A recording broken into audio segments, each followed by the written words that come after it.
But I remember Joe Rogan saying, like, and he was topless and shredded, right? He would drink this juice. It's got so much ginger and shit in it. He's like, takes a sip of it. It was so powerful. It made him take a knee. So it's on the ground. He's jacked, dude. He's just like, oh, it's like someone knocked him out. They're like, oh shit, we need that in our life. Take a knee. I've never heard of that. How do we get some of that good shit? 3, 2, 1, and we're live, boys. So, Hanging with Hardcore episode number 6. Today, it's all about energy. In the last podcast, we talked about willpower. If you haven't seen that, go check that out before you watch this one. Highly recommend it. So, today, it's all about energy. We're going to deep dive into why it's important. It kind of ties into willpower and how energy plays a role in that. And in this one, we're going to go deeper into it. So, what do you guys think energy means to you guys? Yeah, I mean, it's the feeling we get from a lot of the things that, we've spent the last couple of days and last week brainstorming amongst of us of trying to go back to, the journey that we defined in the previous podcast, trying to work out what gives us more energy, what takes energy away from us. And we've come up with a nice list today. Should we just get cracking? The first one on the list is cracking straight into it, man. So the first thing on the list is environment, and how environment is a key contributor to high energy levels. Like throughout the day, we always strive for high energy levels because it makes us more productive. It makes us happier. And we all agree here, environment is a key factor. We've curated our environment so that we've optimized it for the best energy, like who we hang around with, how the house looks, how it feels. Any points on that one, boys? Oh yeah, if you're just running always on high energy, then it's just like, that's like our helping our willpower and all of that. But it's like we're running downhill. We're just rolling with the momentum. If we're like really low on energy, and we see it all across society, people they're lethargic and all of that. Yeah. So that's how important energy is, because it helps you get to your goals. Yeah. One thing I like in the house is how when we wake up in the morning, you hear someone going, "Feel it, sons, feel it." That just pumps us up. Yeah. It just pumps us up. It gives us energy to start off the day. Yeah. So that's something really cool. I'll tell you personally, if I'm ever like I've had a rough morning, or like I didn't get up within the first 5 minutes of getting out of bed, and I hear someone walk down and says, "Feel it." I immediately jump out of bed and I forget about anything. Like, all right, had a bad morning, but now I'm back immediately. It's like the boys have just got me back to where I needed to be. Yeah. And now we're walking down, we're going again. Walking downstairs, we're going again. That's like the value of community in general. But what we've strived and worked so hard for throughout this journey is having, the 4 of us and the 8 in hardcore of, being such a tight-knit group, of being able to build on each other and, really, feed off each other's really positive and high energy vibes. Yeah. And like just touching on that, like everything that we do at Hardcore Headstart and what we push is everything is by design. Yeah. So we don't just live in this house just because we're friends. That's part of it. But the goal is like if we live together in this house, then first it's the rent. The rent lowers, right, which makes us a whole lot easier to get money in the game, build up our finances and all of that. But then because we're all working together with the same mission, that's why we're living together. We don't want to bring in another random friend, because it's going to mess up the vibe in the house and the energy in the house. And it's literally coming back to that community. Why we want to all work together is because we're all like-minded, and we're trying to achieve certain things, and we can pump each other up. Yeah, so essentially it's just teamwork to build each other up, to make sure that we give each other good energy. Yeah, like we always feed off each other's energy, like especially when it comes to like when we're working. If I see you boys working, I'm like, I want to work. Yeah. Like we all feed off of each other's energy in that regard. And hence why we're so productive. Like we do so much throughout the day if it comes to like cleaning, working on Hardcore Headstart, working on our trades or investing, helping our clients, that kind of stuff. Yep. Right. It's like that we were talking about in the last podcast, where if you feel more productive in a library because you see it's that one space is curated specifically for learning and for getting shit done. Yeah. So like when you're in that zone and you feel that energy and it makes you want to do that. Yeah. And I feel like in this house, like, we have our own office in this house and we've curated it for that purpose as well. 100%. Like different areas of the house is for different purposes. Yeah. I think a lot of our content and a lot of our ideas, right, it's all about those little 1%ers that help you get there, make life easier and achieve your goals. And I think that something that I would find is like people would agree, well, that would be great if I could have a house, you know, full of like-minded people, but they would always say and go the negative route that, oh, I can't do that. I can't find, you know, but the difference that separates us from the pack is, you know, we will do the work and we'll keep on doing it until we actually sort it out and we actually do have a house. You know, a lot of, you know, hard work has gone into this and it took us a long while as well to get the house to where it is today. Made a lot of mistakes. Yeah. And the three of us are mentees of Dylan, the mentor. Like, Dylan didn't have a community that he just walked into. He built one. Yeah. Like, if that's not enough, hey guys, this is possible. You know, like, we're all regular lads. We're just regular people. How did you like start building? Like, how did you find those people? I think it was just literally just trying to search, you know, our immediate friends group to see who has potential, who can actually, you know, see if like they were aligned with this. So it's just like how we were, like when, you know, when we all first met. Yeah. So it's just like the simple message on Facebook when I saw you, you know, it seemed like you're positive, having fun, where everyone else on social media could see, oh, it's fake, they're not being authentic and all of that. And I'm like, oh, he's a little bit different. Let's send Samir a message, see if he likes what I'm talking about, see if he can align with that. If so, let's go. And you just keep on doing that, spread the word again and again and put it out there in the universe. And then slowly you start attracting people. You know, the crazy thing is you can feel energy of other people. Oh, yeah. Just like, even if you're not seeing them in person, just from their actions, it could be like what they message on Facebook or Twitter or like what they post. You can feel their energy and you can feel if it's like authentic or not. I know, and right now, like going through the tough times and all of that, you can feel a lot of pain in the world. So, yeah. And that comes down to like one of our major goals, and personally, as well as Hardcore Headstart, our metric is to change the lives of as many people as possible, help as many people as possible. And that's what, you know, a community does. You know, we're stronger in numbers. We have the ability to help more people if, you know, we're all positive. And that's where energy comes back to it. Like, we feed off helping people. Like, this, people hear it and they may think it's cliche, but it's literally the conversation that happens around the house at all times. Yeah. Like, it is the main one. It's like, all right, you did this, this, and this, but how could you actually add more value to that specific person? It's never a conversation of what do we get. It doesn't exist.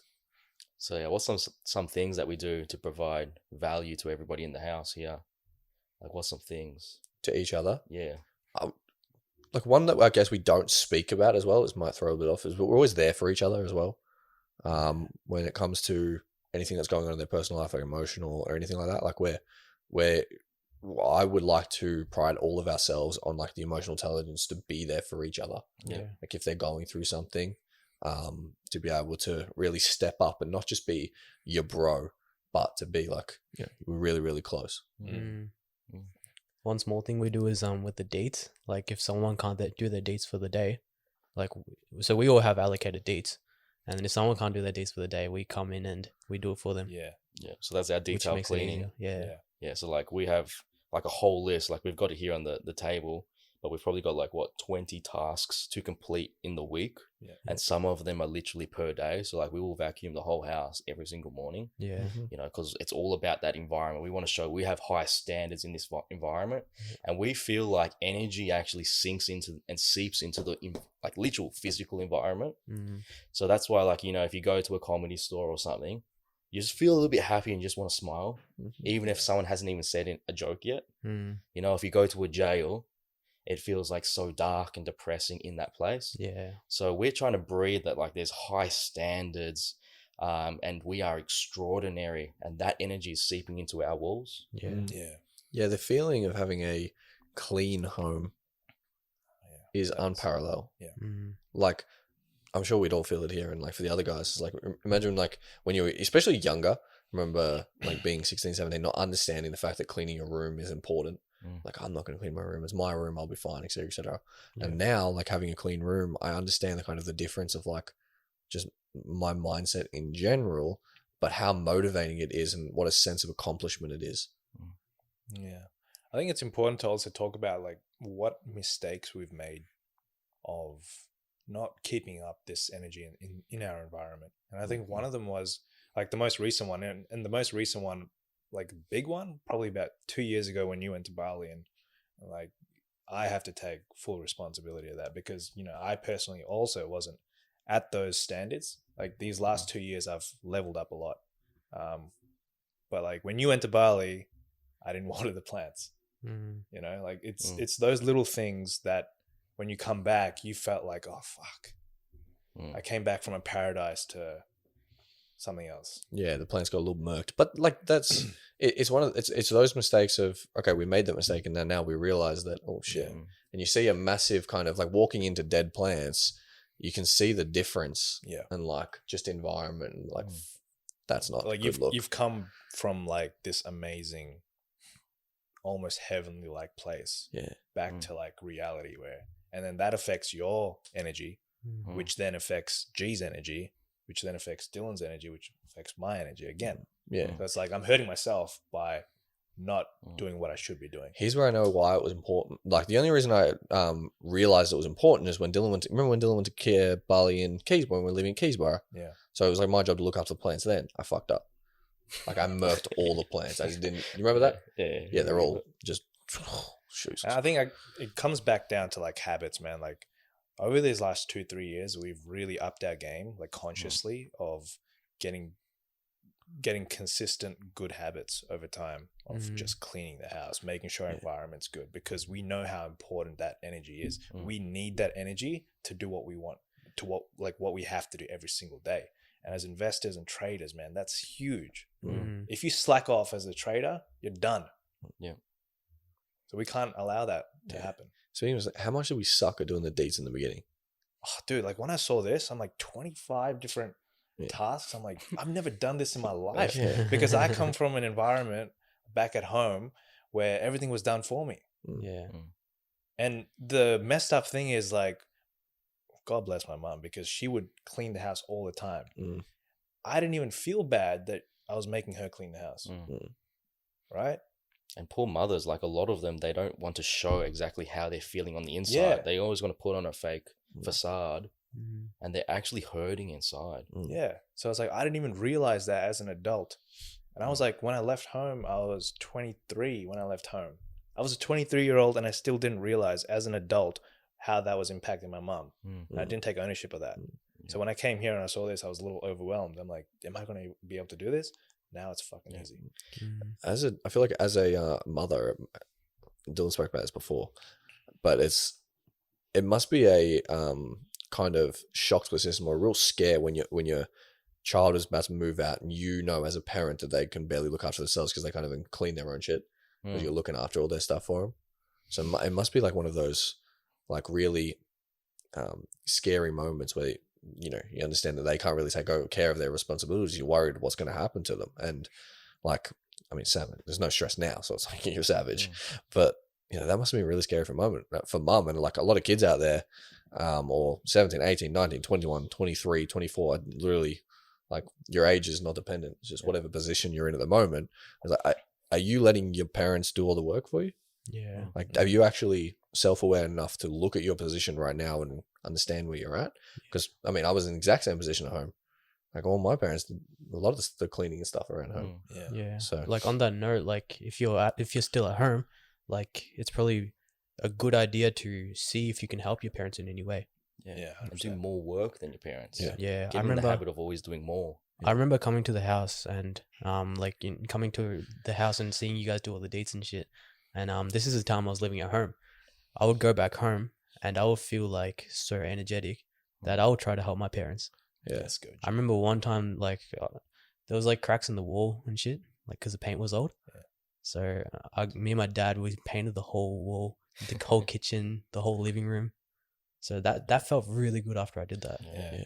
And your parents must have felt great too. Yeah, they felt so great. Yeah. I think just to visualize like environment and how important it is in terms of energy and all of that, the way I see it in my mind, it's like if you have just a normal environment, it's like you're just walking, just like on a footpath. But if you have a great environment which supports you, it's like when you go to the airport and you got those little escalator things and you walk and you're just taking 2-meter steps and you're going like cruising real fast. Yeah. But then if you have a really bad environment, it's like you're walking against that. Yeah. So, you know, and you're just stuck in that same position. You just can't get ahead. Yeah. I think like the bigger picture is with energy and environment, it's all about optimizing for the best life that you can possibly have. And everyone can have the best life. You just need to put in the work. With that was really like, we're talking about cleaning the house with that one, and we spoke about plants a little bit, but that's the next one on our list. And I think why I think plants are important, like we buy plants that, you know, purify the oxygen and that kind of stuff. But I think a main point, or a main selling point that Dylan told me, was how it's a tone to like the Kaizen philosophy of growing a plant slowly over time, making sure you give it exactly what it needs as it's going to grow, whatever kind of lifespan it has forever eventually, well, potentially. You know, watering with what it needs, adding progressively, understanding where the tweak and, you know, everything like that. When it comes to minerals, water, sunlight, etc. That's kind of how important a plant can be. And if you can't take care of a plant, how on earth do you think you can become some form of the best version of yourself? If you don't take care of yourself. Yeah, exactly. So I think people look at small things like plants and like, oh, that's not important. But as we've said many times in the podcast, it's the small details that you have to get right before you can actually make the big change. Yeah. I think as well, like for us, it's like kind of on the subconscious, where it's like we're building something, we're like hardcore Headstart, and we're going towards this vision of us helping as many people as possible. So it's like we're growing something. And then it's like a good visual representation of that on the small scale. Hey, we're growing this little thing. So, yeah, I think the energy that just greenery inside of a, what would you say? That's like a concrete box. Yeah, concrete box, like timber box, right?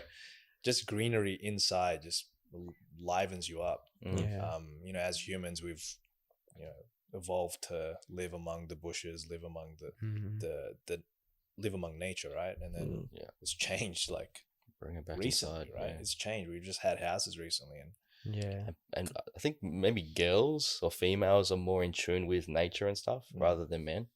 Like us as you know, in our 20s, people think we're wild. Like other men, when they come to our house, like, why do you guys have so many plants? Plants and clean the house. Plants are nice, man. For us, like, we don't give ourselves sometimes enough. Well, actually, it's like relative to the normal 20-year-old, for us to have a clean house, it's crazy. I agree. It's like, especially dudes.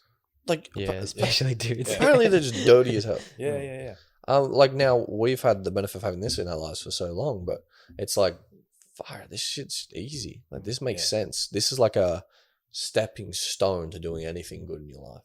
Yeah, I think like when you go back to Bali, you've inspired us to really discover Bali as well. Like, you discovered it first on your own, and you just felt this energy about that environment, and you want to bring back that energy as much as you can to the dojo, right? Because that changed you as a person.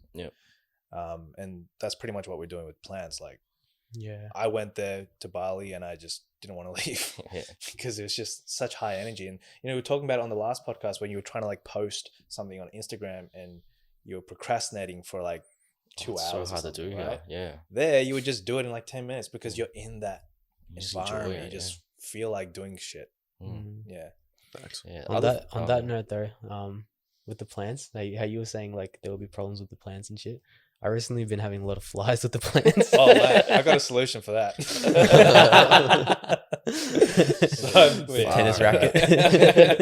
What is it's overwatering, isn't it? It's overwatering, yeah. So I've chucked it outside, but that was so annoying. But it's like those little problems that like if you don't solve it, like how can you run a business? How can you look after yourself? Yeah. If you think about it, you're just creating life.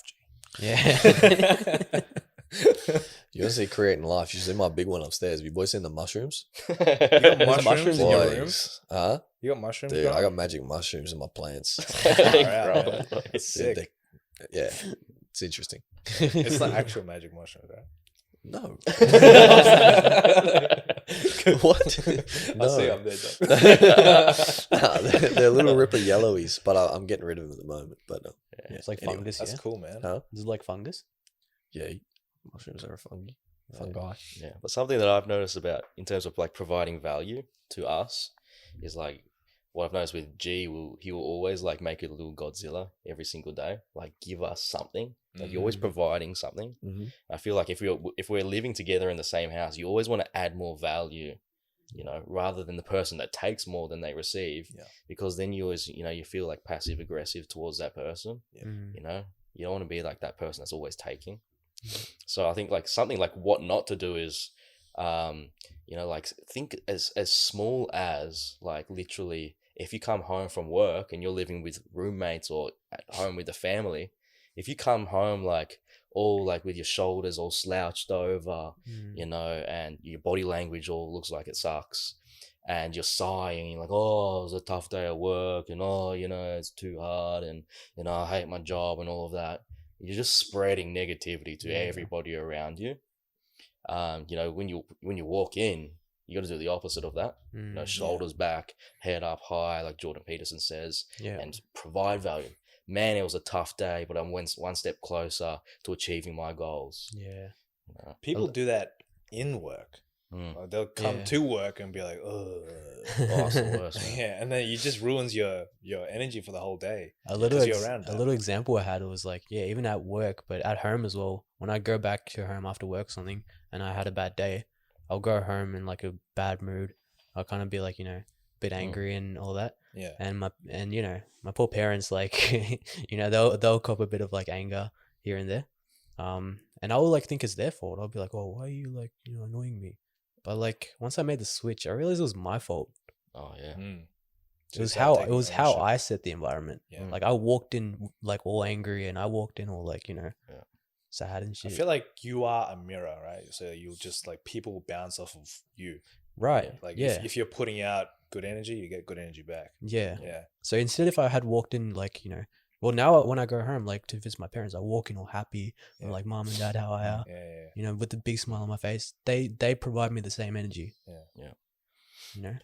Talking about the workplace, like something that I'd always like to do is, everybody has their set tasks. Yeah. And even if you're like the leader and you're the manager, I would always give, the manager the most, like take on the most responsibility. But then to the people that are lower than you, go when you're free and like say, hey, what can I do for you? What can I help you? Like, and then take some of their tasks. So you're always providing more value, and then just makes everybody feel good, because normally in most workplaces, they feel like the manager just sits on the computer and does hardly anything. One thing that I loved about your Nando stories from the past podcast was like how you would when you would go to work, you would try to finish all the work before the other staff come in. Oh yeah. Like I've tried implementing that more at work now. Yeah. Which is like pumped me up. I worked in a very, very high stress environment before I left. And one thing I would do is like to kind of offset the high stress was to literally just be like, any problem in the world, we can fix it. Yeah. Whatever the problem is, don't stress about it. Yeah. Don't stress about it. Like, because like inherently, obviously, I don't know the answer. How am I going to fix the problem? But no one knows the answer right now. We have to work it out. Yeah. So we all know as investors and traders, being emotional and trying to think of an answer, you're just simply not going to get there. Yeah. You're not be able to do your best thinking. So I always try to be that like, boys, just relax. It's all good. We're going to be all right. Yeah. Like a crazy thing that I do whenever I'm faced with like a problem, like I'm just like, man, we're just living in a simulation. Who cares? Like it's not that serious. Dude, Jake pulls a box. We're in a simulation. Who cares, man? Like, it's not that serious. No, I do. Yeah, I do the exact same thing. And it works. Yeah, absolutely. Yeah. Gosh.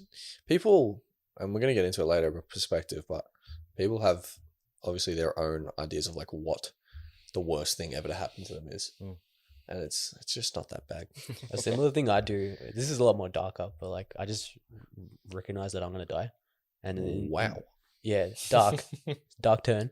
But like, I mean, recognize it's that, dark, and then in the depending on how future, you like, see it. no one's gonna like remember what you do. So like, you might as well provide good energy. Do whatever the hell you want. Yeah. But that's actually gives you a lot of energy. Yeah. If you really think about with the end in mind. Yeah. You know, whatever your beliefs are, but if you know, if you believe that there's only a finite amount of time in this existence, then you start to respect time itself, and you're like, oh damn, I value this. I'm gonna make the most of my life and do something. So what's the point of like staying in a shit mood all day? Oh yeah, you're literally just wasting your time. Yeah, for sure, man. Oh, yeah. Just quickly touching on the deeds, what we'll do is we'll chuck it on the screen so everybody can see. And then we'll figure out a way to link them so they can download their own copy. Yeah. And they might want to think about implementing it in their house. Yeah. We've found personally, like some of the people that we mentor, and they're still living at home, we always say, start doing this for your parents and all of that, because it really helps you, because then they're going to respect you more. They're going to trust you more. They're not going to, have solutions for you anymore. They're going to trust you as a human, as an adult. So you get to run your own life and you gain control back. Yeah, you see a lot of 20 or whatever age, but if you're living at home and your parents are paying for anything or looking after anything for you, you're not your own person yet. Yeah. So there's always going to be a little bit of like lack of respect because you can't actually take care of yourself. So once you really take ownership of being, you gain a little bit of respect, and then you can start having better conversations. You can start doing a lot of better things. That was a massive thing for me, actually. Same with me. Yeah, like when I moved out, my parents didn't think I was ready. I didn't even have a job when I moved out. I figured it out, But yeah, they were like really worried because they did everything for me. But yeah, just putting yourself in that situation of proving to your parents that yes, you can do it on your own. Is that like a co-parent thing? Because I had the exact same thing. I think it's every parent, man. Every parent. Yeah, I think it's every parent. I had the exact same thing. Like my parents were so worried that I wasn't ready. Yeah. I moved out fresh, like, what was that? Just turned 18 or something. So ridiculous. Yeah. Fresh 18. But Dad was throwing shit in the windows like, nah, see you later, boys. White parents, please get up. I think other things like not to do in terms of like if you're living with someone, like we have our goals.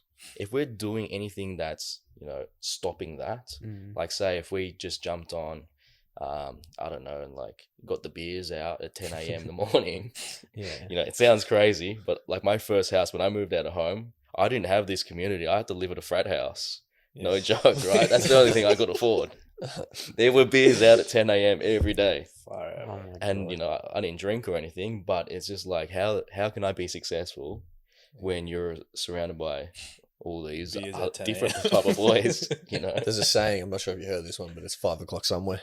Oh, yeah. I'm sure you would have heard that one living in that frat house. Oh yeah, that's like work small talk. Oh, it's 5 o'clock somewhere. 10 a.m.'s a bit early, boys. That's a good point. But like, again, exactly to that point, like be the leader in that situation if you can. So like in that situation, you realized, oh, how am I going to be successful in an environment that only promotes having fun, and slacking off? Then were you good friends with them, or like was it just? I knew one of the guys, yeah. So he helped me out, but we were like childhood friends. So I never had seen him in like 10 years. Yeah. So even though you guys were childhood friends, you decided to leave. Yeah, had to, man. Had to, and then start building this from scratch. I want to curate our own environment. I remember a really cool story that you said when you first moved to the first dojo, and you were like, you had nothing. You had like just a futon or something. Not even a bed, not even a mattress. I just you were sleeping on the floor, right? Yeah, sleeping bag. You were sleeping on with a sleeping bag, and then you were like, I'm gonna work really hard, and I'm gonna gradually buy my furniture and make my room, my energy. I did not know that. Yeah, that would have like filled you up with so much energy because you've put in that work and you can see a change around you. Yeah. That's huge, man. That had a big impact on me. I remember my first, like when I moved into the dojo, the original one. We can probably put photos up as well. But it literally was a garage, like a shed. Like our cooktop was literally where you're supposed to saw timber. Right. They had what was it called? The wrench thing? The vice. Yeah, the vice. They had a vice on the side of the stove. That's not a joke. That's being 100% serious. That's where you cooked. Huh? Is that where you cooked? It was like, if you've ever seen anyone's like tradies like wood shed, like where he stores all his tools. Yeah. Imagine like there's no tools, it's just a stove. Dude. Yeah. That's where we lived. So I moved in there first by myself. Doc then eventually came in when he turned 18. But when I first moved in, I had nothing to my name at all. I remember my very first purchase was a set of cutlery from Kogan. It was like these blue plastic cutlery, and it was just, it looked terrible. But like that was my main thing. That's all I had, and a sleeping bag and a few clothes items. I was starting from scratch. So like slowly then I buy the mattress. It was just like a single bed mattress, and I had that for years, man. Tell you one thing that gives you energy, personally, is way back in those days, is like watching, like people don't really understand, but like when we were doing all the IKEA runs, how impactful seeing like his face was, because of like how, like, I'm not sure we haven't spoken about that ever before, but in my head it felt like it was a really, really big moment every time we'd go and buy something. It's like when we bought all the desks, when we bought the tables, when we bought the chairs, when we filled out the room, when we put the posters on the walls, when we went and bought the first bunk bed, when we bought the couch. Like personally, I saw in your eyes that was a really important moment every single time, just because like of where it actually came from. So like that kind of stuff, like seeing, and another thing about community is like seeing your friends do well and do better. Yeah. Like it's far out. Remember, motivating. For you two boys, we bought that little black desk. Dude, The little black one in the corner. And we were so pumped at that as well. It was like, fuck yeah. Dude, that's an $80 table that you could have put your fucking fist through if you accidentally leant on it too hard. Dude, it's crazy how I remember coming to that old dojo, like the first one. And it's crazy how I'm thinking back now, and it's like, it's crazy I could come into such a small space and feel so pumped up. Dude, the old dojo where you lived is literally the size of this. Literally. Yeah. Literally, yeah. It's probably smaller. Smaller than this, yeah. Smaller. Like it's smaller than our podcast setup. Yeah. Like it's crazy that I could come into such a small space and feel so pumped up. Dude, I feel like we both got architecture goddamn degrees. Trying to fit everything. Yeah. But yeah, something that we used to do to like liven up that place, because it was constant hard work. So that energy was absorbing into the walls, like we were talking about before. Desks everywhere. It's all about work. And then we put our idols up. Yeah. We still got them there. We've got Steve Jobs, Warren Buffett, we've got Conor McGregor, and they're staring at us. And it's feeding into that. Yeah, absolutely. We don't talk about this enough, but like we actually call this house home. We call it a business. Because this house is also Hardcore Headstart. This is a business. We run it like a business, from the deets like to everything we do. We run it like a business because we have that in mind of building and growing everything we do. So if we treated this like an average suburban home, we wouldn't be in the position we are today. Yeah. I reckon it's kind of like our bedrooms are like our home where we can relax. Yeah. But out of our bedrooms, if someone else can see you, you don't want to be relaxing all day.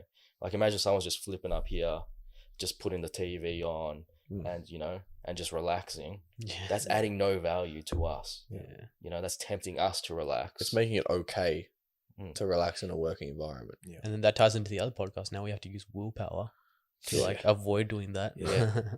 It's making it harder. Absolutely, man. Your willpower runs low. Yeah. You know what happens. Yeah.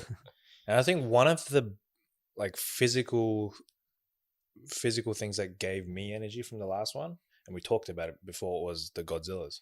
Yeah. Like when I first came into the old dojo, like from I saw your posts on Facebook and how well you were doing as a trader. And I came into your dojo, I'm like, this looks a little sketchy. Like it's so tiny. It's like, I thought you would have like a house or something. But then you gave me the fucking Godzilla, pumped me up with energy. I'm like, just for this alone, I'm coming back again. So far we're talking about like things that aren't really tangible, but we find that some people, they're just literally lacking nutrients in their body. So what we do is we make this thing called the Godzilla juice.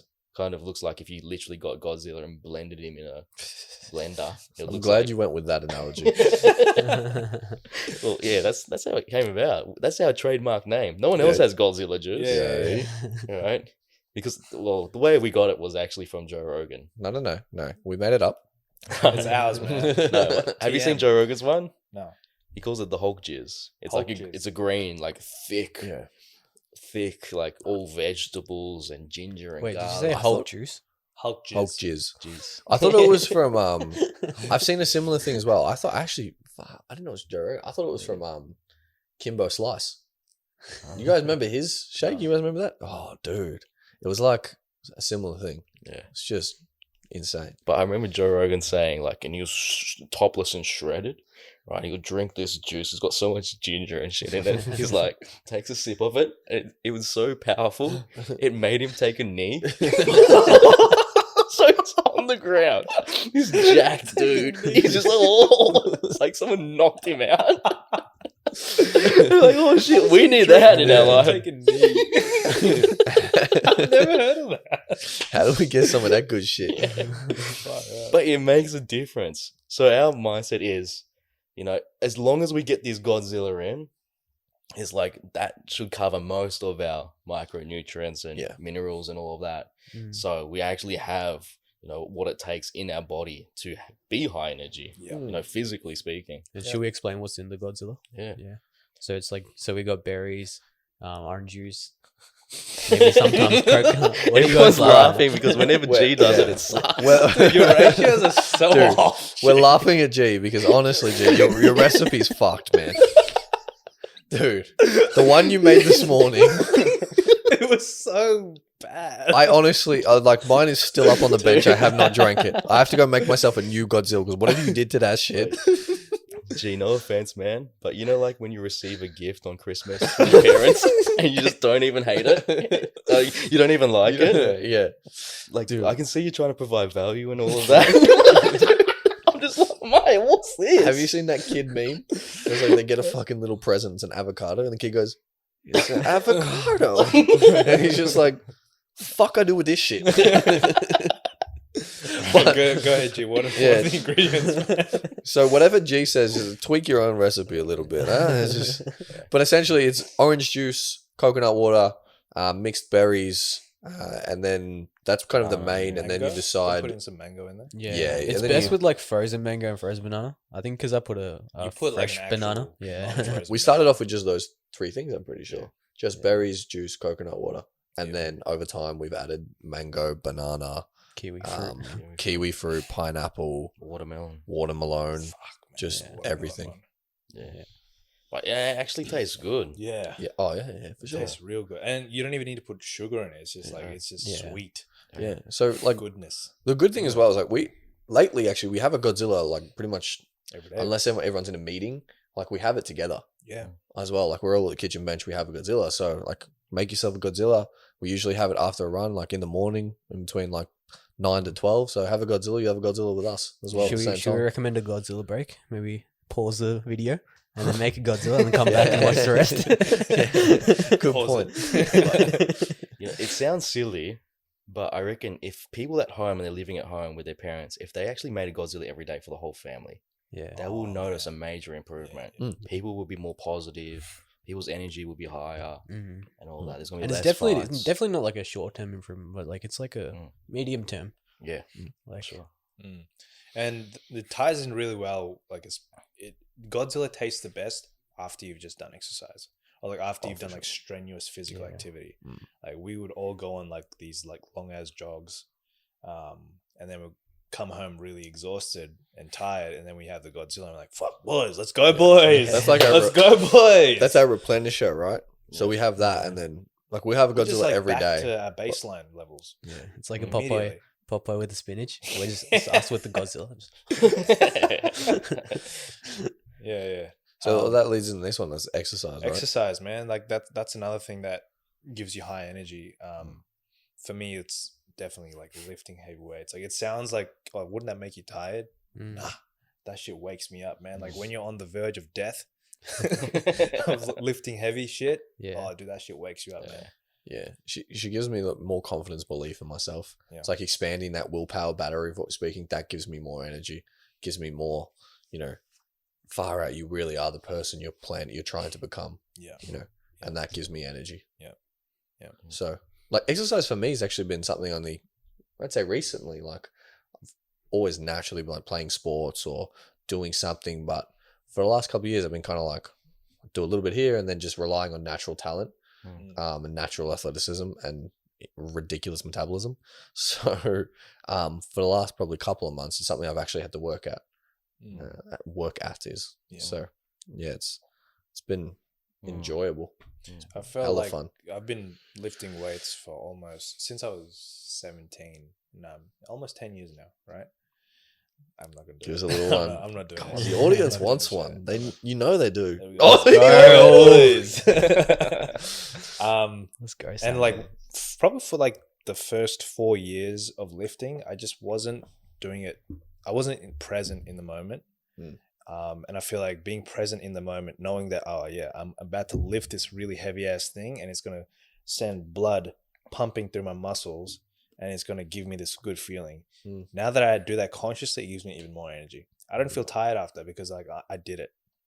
Like I put my mind to it and I lifted this heavy ass thing and I put it down and I did it again. That gives me energy. Let's go, Sama. Let's go. And it's probably energy in like two forms. It's like the immediate energy in terms of the feel good endorphins.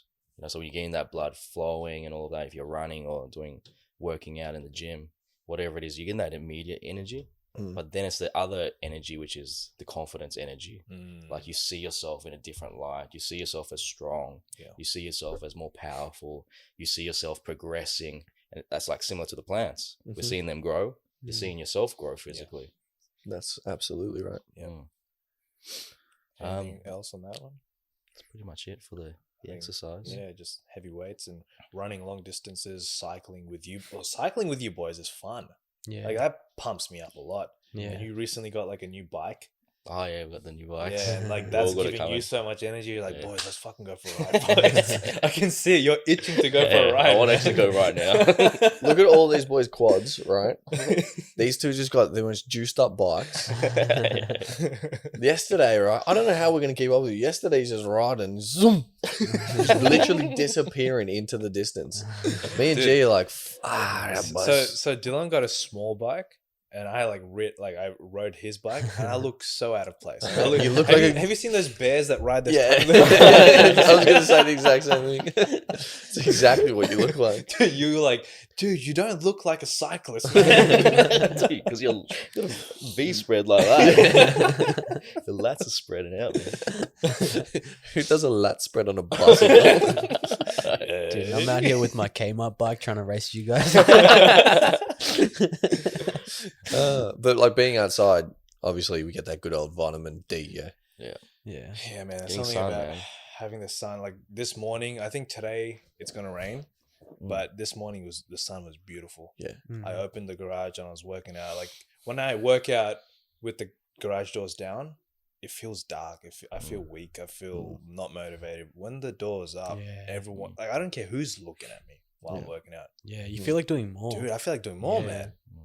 When the sun hits my face, hits my body, the skin, it just feels different, man. I don't know what it is. Yeah, I've definitely noticed something we've all spoken about in the house as well, is like how motivated we are in summer in comparison to winter. Yeah. Like we get a lot of work done in summer. Relative.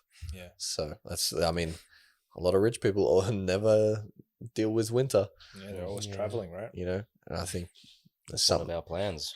Yeah, absolutely. That is something we strive to, and in the next couple of years, that's something we're gonna be looking to, of, you know, moving in between countries and places to make sure that we're only in the summer, the highest motivation point of all time. Dude, I was in Sydney one time, and I was like, I visited my sister, and then I was going to the airport, so I was alone, and I was just eating lunch at a cafe, and this group of old people just came up to me, and they're like, "Oh, can we sit down next to you?" And I'm like, yeah, "Okay, go ahead."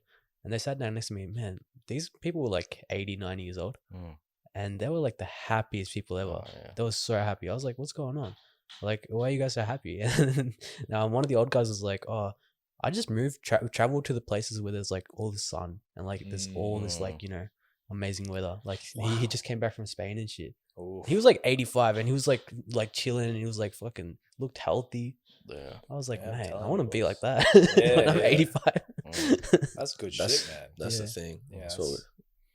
And yeah, maybe more practically speaking, for me personally, I feel like in the summer, I need at least 30 minutes of sun a day. Oh, for sure. Like just 30 minutes minimum. Otherwise, the next day I just won't feel that good.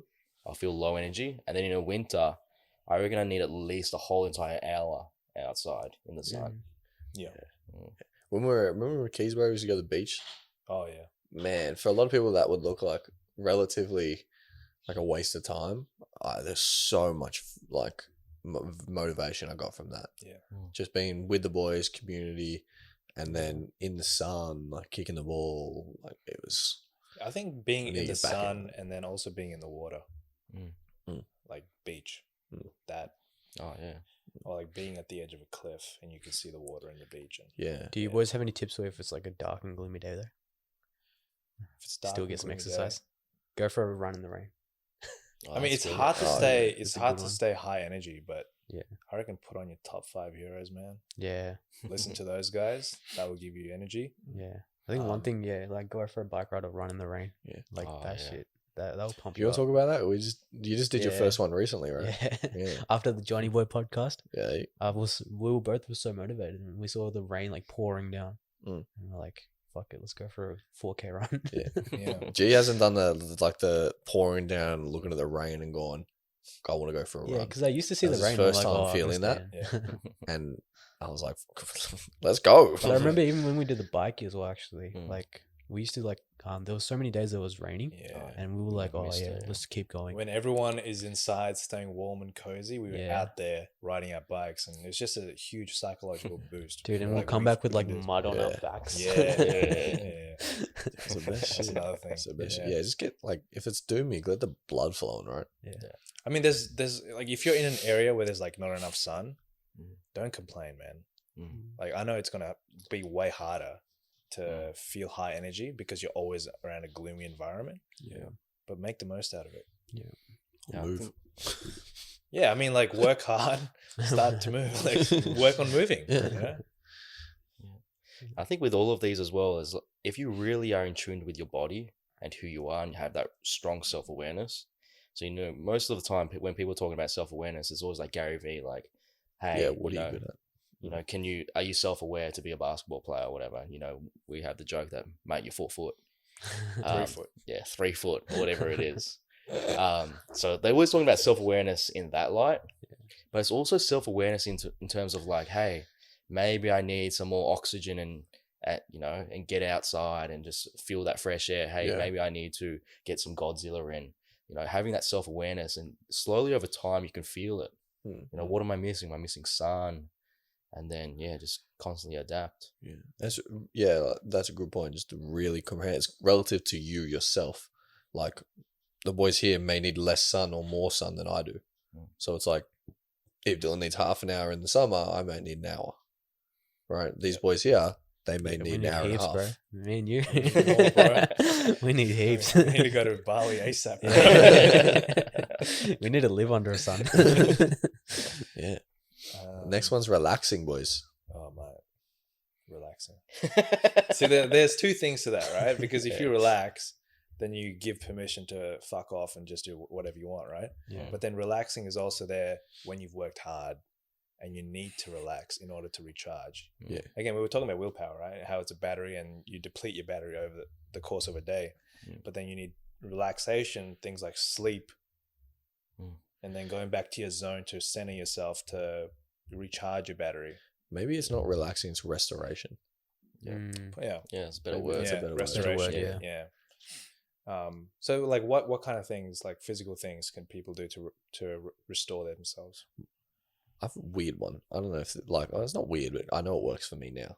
I'm always thinking, if that makes sense, of like similar to, I think I've spoken about it before, not to like Elon Musk's level, obviously, but like trying to like just solve problems. Like, okay, this, then this, then this, like and this. Scenarios? Trying to review our day, like what went right, what went wrong. Trying to review conversations, everything like that. The only thing I found that really helps me switch from that entirely is just consumption of fiction. Something that's not real. That's a good one. So before I go to bed, I'll watch a fiction movie, and sometimes I watch documentaries. If I'm in the right frame of mind, I'll get that in, and I love it. But if I'm spacey and I need some restoration and just, zone out a little bit, I just, consume something that means nothing. Something that just helps my imagination, my creativity come back, because that helps me restore. Yeah, that's a good one. That's work for me. That's a good one. Yeah. What about for you guys? Well, I try to practice gratitude at least once a day. Like I consciously practice it, and when I'm practicing it, like everything's switched off. Like I'm unplugged for I don't know however long I feel like as well, however long I need to. So that's one thing that's really helped. So you're forcing yourself to unplug and be present, forcing yourself to kind of put things into perspective, how good you have it versus other people, right? And then the other thing that I like to do is I like to put on binaural beats, like I was talking about in the last one, and I'll just lie on my bed and do nothing. I'll just stare at the ceiling and just like zone out. That's how I do it. Like I'm not consuming any information. I'm not doing anything. I'm just recentering myself. That's it. You boys are into your music as well. Do you find, is music one of those things? Music, yeah. Music really gets me going as well. Yeah, similar. I like to I like to do a few things. So if I'm really like stressed out, like I like to open up like a notes page and just write down what's bothering me, because obviously I can't think properly. So I just like to write down what's bothering me and then like, read it over again so I can like correct it if it needs to be corrected. That's one thing. Is that what you call self-authoring? No, self-authoring is actually Jordan Peterson's. It's similar actually. So that's actually Jordan Peterson's. He's got like this thing where you can write about your past and your future and your present. And it's essentially that you write an autobiography about yourself. Yeah. So you can understand yourself better, so you can make decisions based on that in the future. Right. So that's one thing that I do. But another thing I do is just if I'm overthinking a lot, or like if I'm very stressed out, like I just like to open up a notes page and just write it out. Something else I like to do is I like to go for a walk. That's a good one. Going for a walk, like especially if the sun's out again, like just going for a walk is nice. When my partner's here, we'll go for a walk. Yeah. And another thing is like if I want to treat myself, I put in a fiction movie, and then I get some Uber Eats or something. Like Uber Eats is a good one actually as well. Yeah. Like just pig out in like one night or something. Yeah, that's good. What about you? You're I'd say the most intense, because you'll do the highest like critical thinking of all of us. So your brain would. We'll talk about. We'll talk about the like actual thinking stuff later. But like maybe in terms of relaxing, for me, like an actual proper, like a real recovery run. Like actually, the joke is like whenever we say we go for a recovery run, it's always turns into like at least a 7K sprint. Hey. When you say we, I go for a recovery run by myself just fine. Thank you. Dude, I hate it so much, man. Like I push myself on the run that we do, and these guys like, oh, let's go for a recovery run. I'm like, are you kidding me? Dude, we murked G the other day. Well, just before we went for our 7K, a couple of days before, we went for a 4K. We told G we'll go for like a 2 or a 3. We went for a 2 or a 3. We were jogging it. We got 4 done.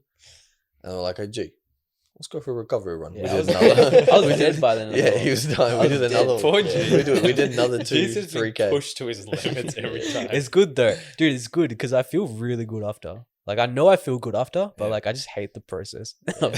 G came up to me the other day, he goes, thank you, but fuck you. And I was like, yeah, that's probably the right feeling. Makes sense. But what I was saying was like an actual proper recovery run. Like actually just going slow, being in the moment, and just actually enjoying it. Yeah. So sometimes I like to actually it's like not put in a book for once, or not put in a podcast for once. Like put music in, just enjoy the music, or sometimes just have nothing and just enjoy the sounds of like what's happening in like the enjoy world. the moment. Yeah, just Mike enjoy Tyson the moment, talks nice and about slow. that. Yeah, It was like sometimes I'll literally just don't put anything on, and I just want to hear like what I'm stepping on as I'm running. I just want to see the trees as I run by, things like that. A good little trick actually is something Jay Shetty recommended, is like when you brush your teeth in the morning, like just hear the bristles on your teeth. Just listen to it. Like instead of thinking about like what you're doing throughout the day, just like listen to the bristles. Right. It's like a little form of meditation. Yeah, that's one thing I did forget to say is like actually just slowing down, like that Kaizen mindset again of like doing everything properly and really, really, really slow down and be present. That's one thing that's very relaxing. Yeah. It's like there's no kind of, for a lot of times people put like certain, I've got this amount of time to do it. I've got to rush through it. Yeah. I've got to go and get it done, which, is obviously very stressful and all that kind of stuff.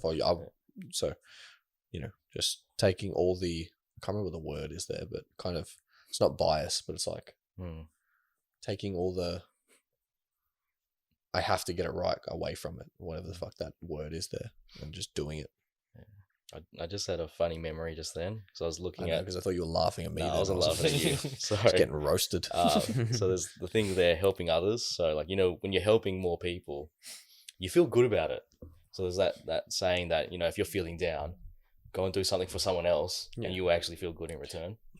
So like one funny thing that me and Doc did once was we had a guy from Nando's who was struggling. Right, he was really struggling financially. And me and Doc were transitioning out of Nando's, so we're cruising by that stage. Are we gonna say this? So yeah, I think it's good. So what we did was, story, we know our mate. He was at work. He had a hard shift, and we just finished work. We don't have to go anymore. So what we did was, the plan was, we go to his house, we break in, right, and he had a really bad bed. Like, he had a terrible bed that was broken because he couldn't afford a new bed.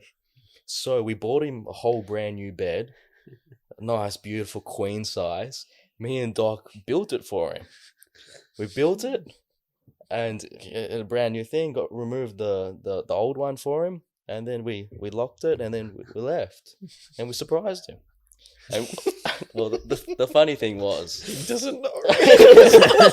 We forgot to tell him that we actually gave him the bed.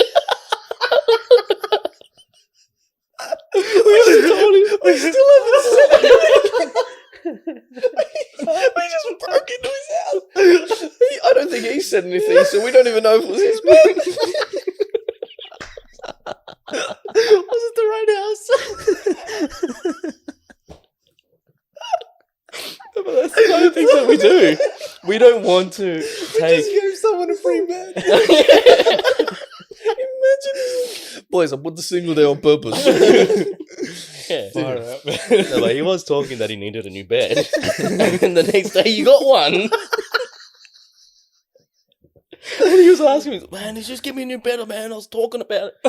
No, it wasn't us. It was Santa's helpers. Dude, that's the first break-in story where like the robbers provided value instead of taking something. Dude, if we were robbers, we'd give shit. We'd add shit to your house. No, that's the thing. After that, I had the crazy idea of like, we're burglars that do your detail cleaning. He did.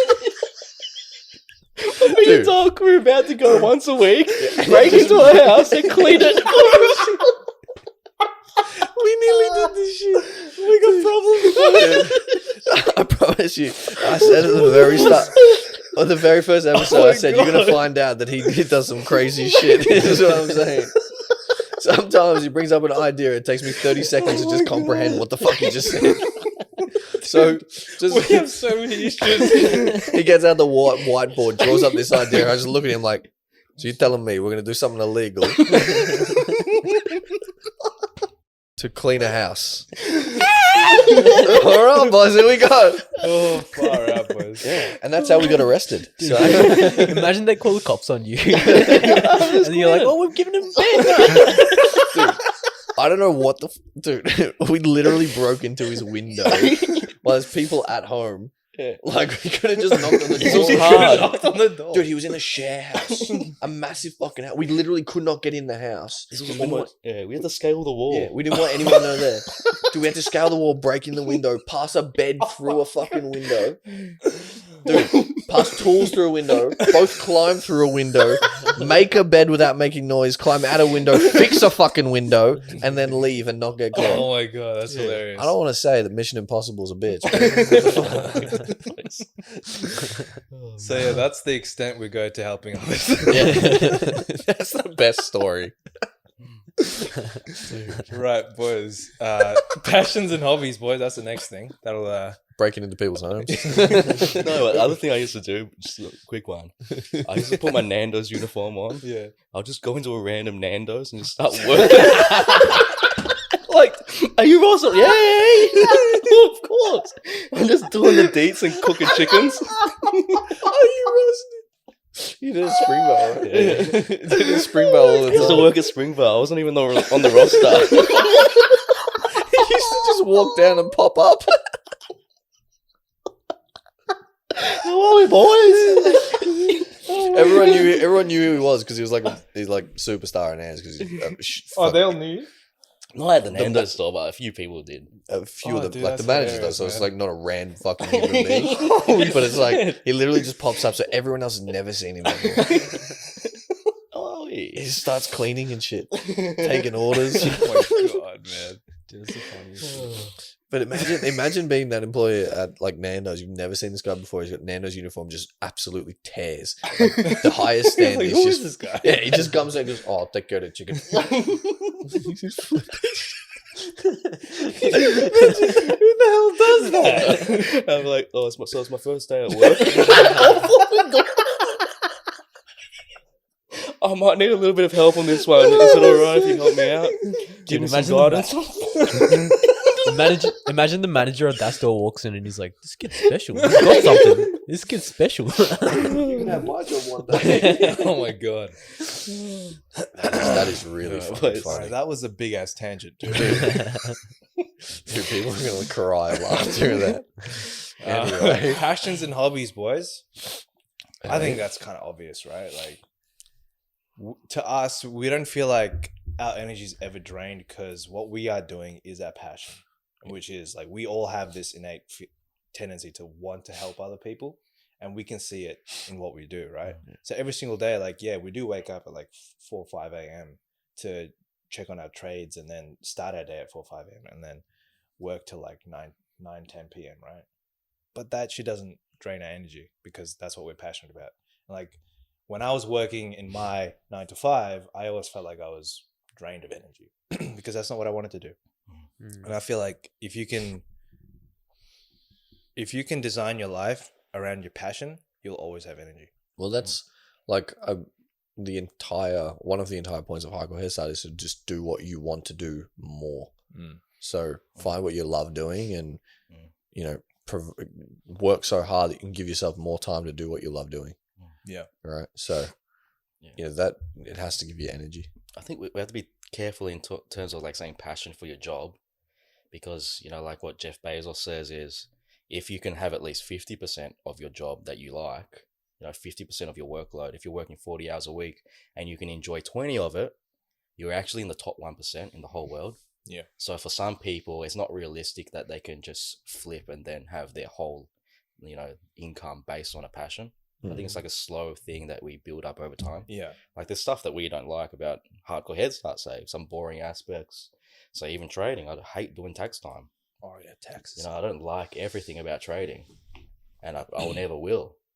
You know, everything that we do, like I don't like everything about what we do yet, but we're trying to make it. You know, it might be at 70% now. Let's get it to 80%. Let's get it to 90%, and let's see if we can get it to 99%. And even Bezos says, you know, he's got all the money in the world and all of that, but he's close to like 90%. He's not even 100% yet. It's like another part of hardcore Headstart is like when we bring people in, things that we don't like doing, we try and, you know, if someone does like doing them, then they're the person for that job, right? So when it comes to like working and stuff like that, if you have the ability and you're already doing something, you can try and slowly make your thing that you're doing better. But yeah, what I was talking about is just hobbies and just like playing, like we play Age of Emps here, Age of Empires. Like we go for runs. We like a massive thing for us is traveling, which unfortunately COVID we can't really do at the moment. But another thing for us is food, and we don't talk about it enough. Like we love food, right? We love food, boys. Like we go to different restaurants. Watch out for hardcore eats.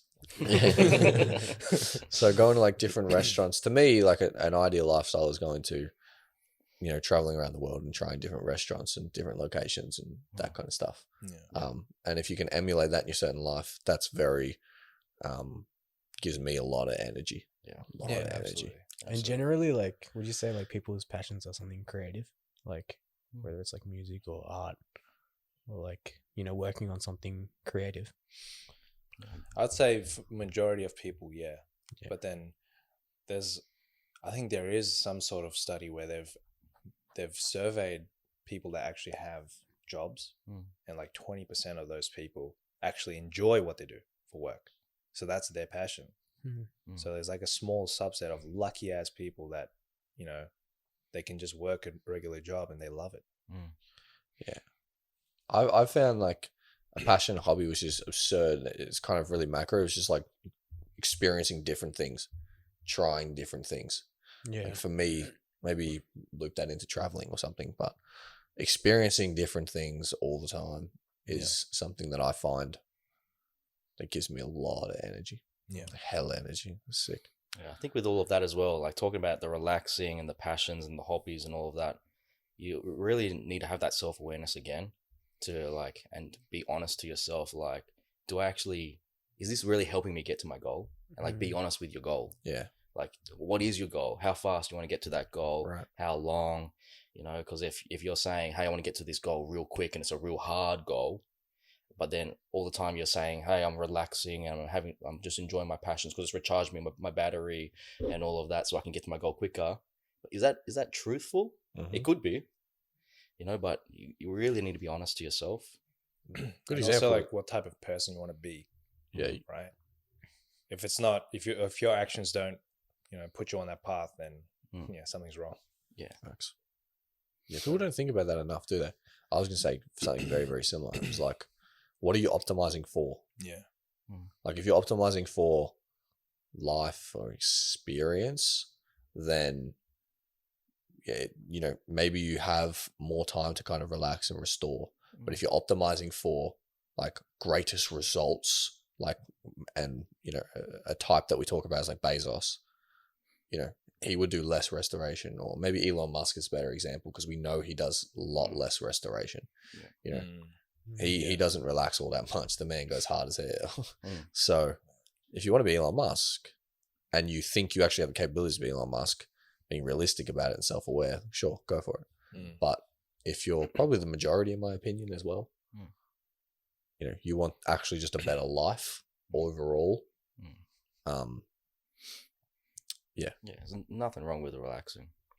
Yeah, it could be your goal. Hey, I want to relax 10 hours a day. If you really want to do it, make it happen. Nothing wrong with that. What about like talking about passions? Like before, like we touched on it briefly, but remember when we had I don't know if you want to have this chat now. No, go for it. Yeah. Go for it. But you remember we spoke about like everybody in your life was telling you that you're gonna be the Bollywood Justin Bieber, practically speaking. That's the funniest thing I've ever heard. Is that a real thing? Are people actually saying that, or you made that analogy up? Exaggerated way to describe it. Oh, yeah. Right. Like, everyone thought you could be like an actual Bollywood star, right? Like a singer. A singer. Yeah, I mean, I kind of felt like I had to, be a big star, be a big musician to like have a comfortable life, if that makes sense. Yeah. And I assumed that music was my passion because it was the only thing I was good at. So, once I had like tapped into my self-awareness and realized like, there's way better singers out there. There's way better guitarists out there. It's like, once I realized that, then I realized, hey, now I'm focusing on like two different things. I'm focusing on money, like for that comfortable life, and I'm focusing on music, which is my hobby. So music now I can just work on it like maybe an hour a day or something. I've actually cut back a lot, but like I don't work on it that much. But I can work on playing guitar like an hour a day. Yeah. So once I've realized that self-awareness aspect of it, I would say understanding this, 99% of the people in your life were telling you to go and be that person, right? So is it something you just... No, actually, to be honest, like, a lot of people told me that I was really good So like it was like, but yeah, obviously their standards were like lower, Right. so it wasn't like I wasn't actually like that good. You know, in my head, I was like, when they were like telling me that in my head, I'm like, yeah, this is my passion. And I was like, I'll hold it proud. I was like, yeah, this is my passion. I know I got to be a musician. Right. So a bit of ego in there. Bit of ego. Right. Yeah. And then releasing or reducing the ego, how was that to overcome, to realize you're not going to be the Bollywood Justin Bieber and to be a little bit more realistic? It's a ridiculous statement. It's the best thing I've ever heard. But like similar to the 4 foot analogy, you know, to become a basketball player, 3 how foot. was it to overcome 3 foot? Yeah. How was it to overcome that and try and realize that it's probably not a realistic bet, and to try and take something that's a little bit more probabilistic, like the investing journey? Like how did I realize that, or Like what was the process like? it was definitely like a lot of, you know, being the mentee to Dylan. He definitely, I think Dylan was the only one that was like putting, like actually listening to me and putting in everything that I was saying into perspective. Like it's gonna be really hard for me to make money from music, and like even then it's not gonna I probably won't even enjoy it that much in the future as well.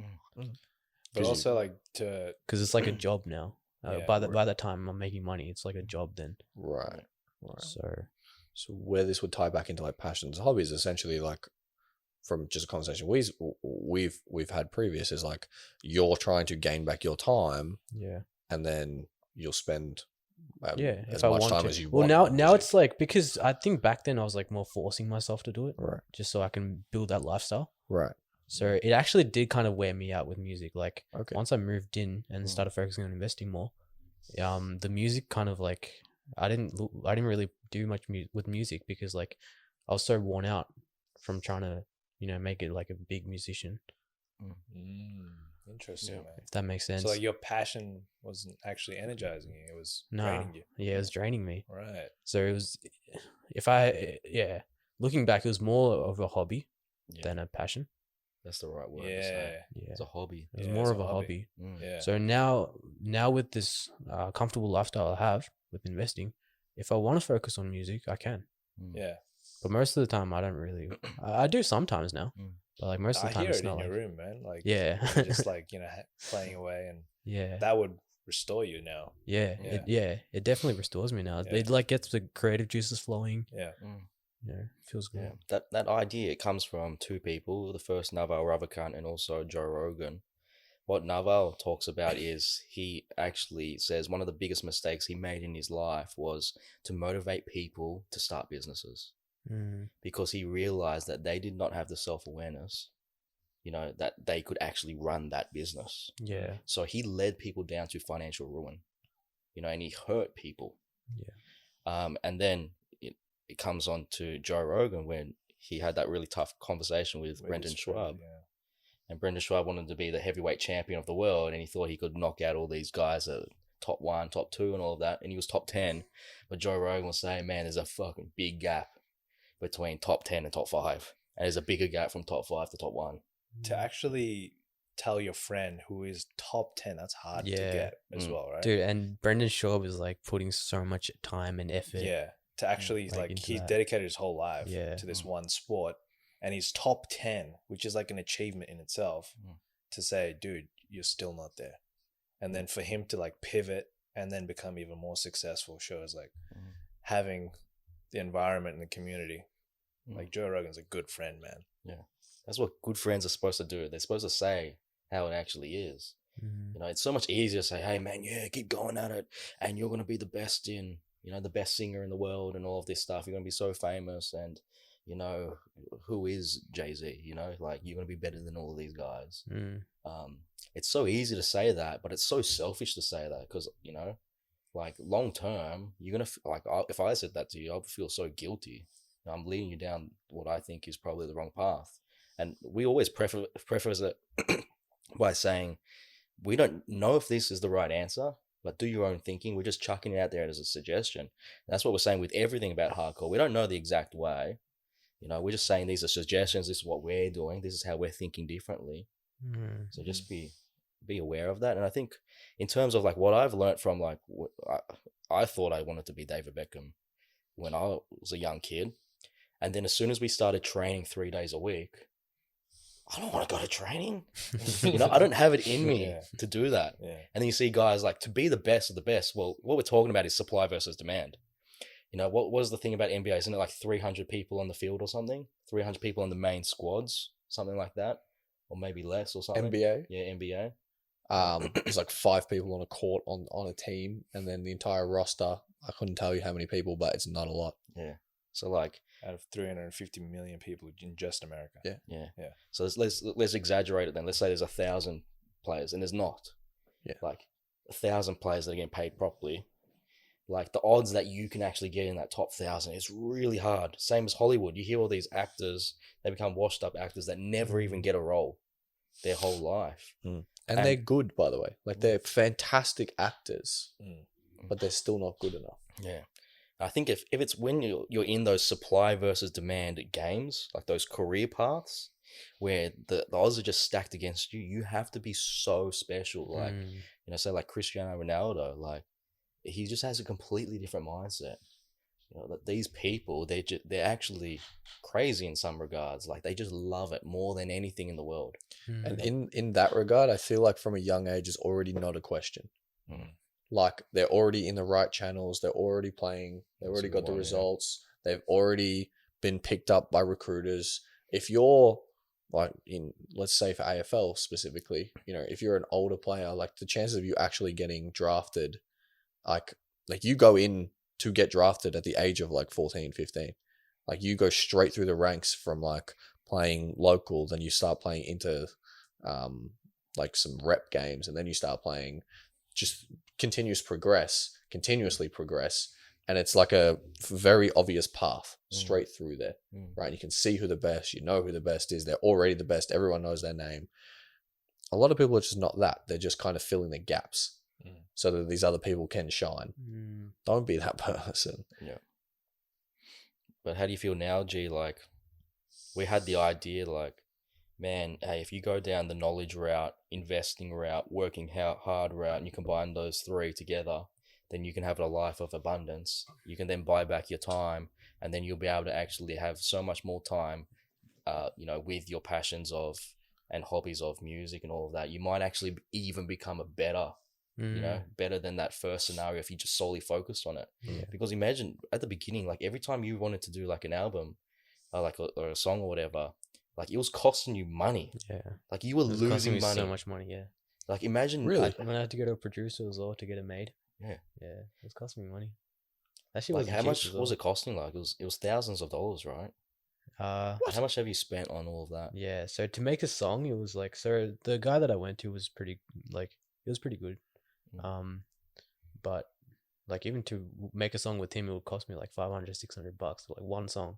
Jeez, man. And I'll go and make a couple songs and shit. So wow, I didn't know that. Yeah. Wow. Yeah, and were you paying for all this stuff? Yeah. So every I time was working hard and then paying for that shit. Yeah, damn. what I could see was like, hey man, like everyone's saying this, and then it's literally just cutting into your capital again and again and again. And it shows that like you fucking cared. It shows that you cared, like, because no one really thought about like obviously I was young and stupid, and it's easy for me to say that. I didn't really think about my own self as well, but like the people that were advising me as well, like they didn't really think about all this shit. Like their advice was just, yeah, man, just work hard and do it. You can become a musician.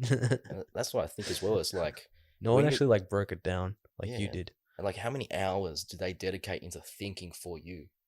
To see if it's the right decision for you. Because like I guarantee you, no one has thought about you as long as I have.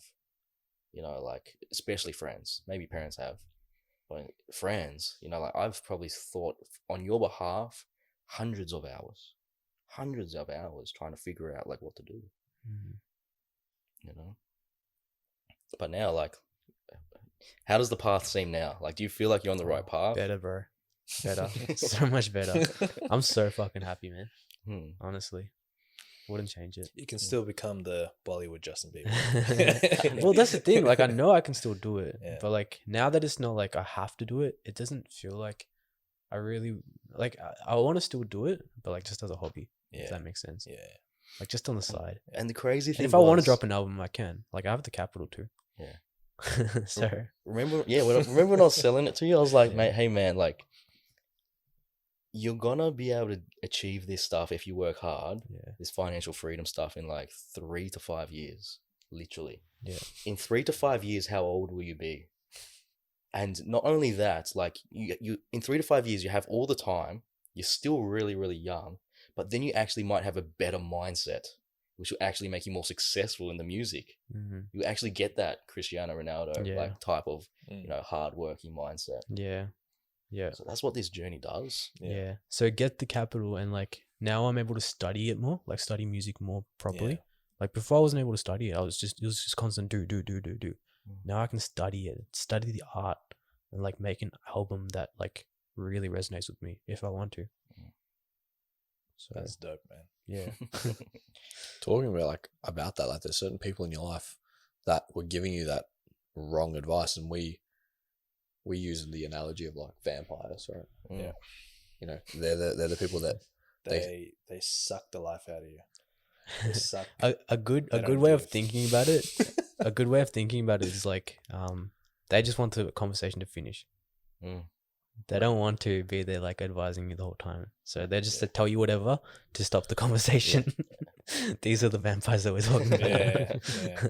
And these are the people that have like zero skin in the game. Yeah. They'll just give off cheap advice because it doesn't affect them. Yeah. But they don't understand how it'll affect you. Yeah. I've always tried to live by like the whole value proposition of like always give as much value as you receive. Always try to anyway. It's hard with certain people to give so much value, but try have that as an intention. I should say, and a lot of people don't. They just, what can I get? What do I get from this interaction? What do I get from you? So it's very just selfish and thinking about me, and those people in your life are only ever going to take. They're never going to be able to help and give, so they don't really have a place. Yeah. And one of the biggest things is like, because me personally, like I've literally left everyone other than my partner. Like I even separated myself from my family a lot as well. That was one of the reasons I moved with Dylan. Like I separated myself from everyone. Yeah. And like, I can feel your energy now, man. It's like next level. Yeah.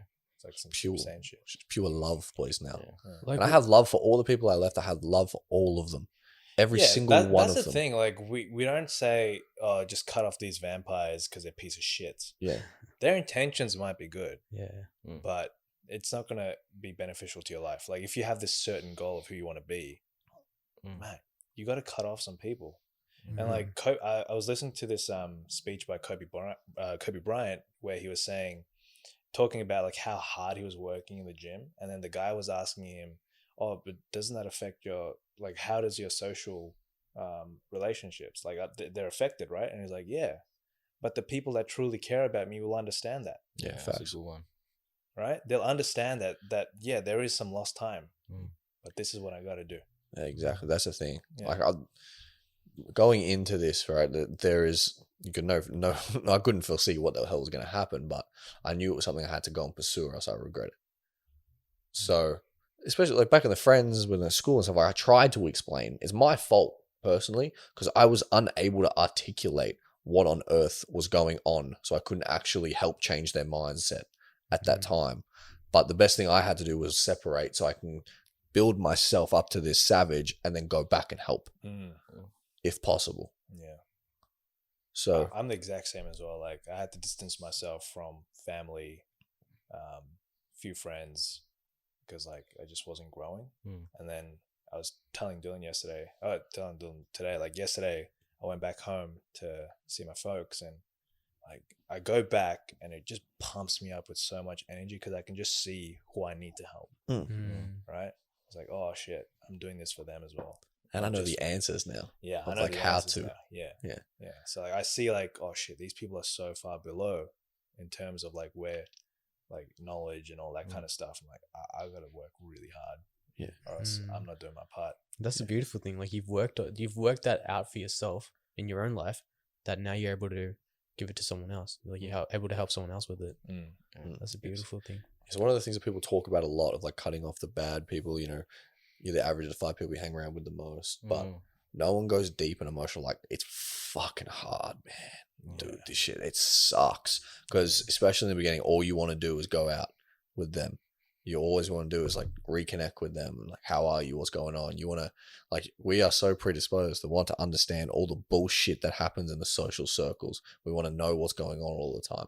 To separate yourself away from that, to like literally remove all of that kind of stimulus is incredibly difficult. So, but like, I'm incredibly blessed and lucky to say that it's worth it. Yeah. I heard this thing, like how to know if someone's a vampire or not. You send them a message. It's a bit dodgy, but you send them a message saying you're moving house. And you say, can you please help me move my stuff? And you see who replies and says, yeah, no worries, I'll come help. How long you need me? You'd be surprised who actually shows up.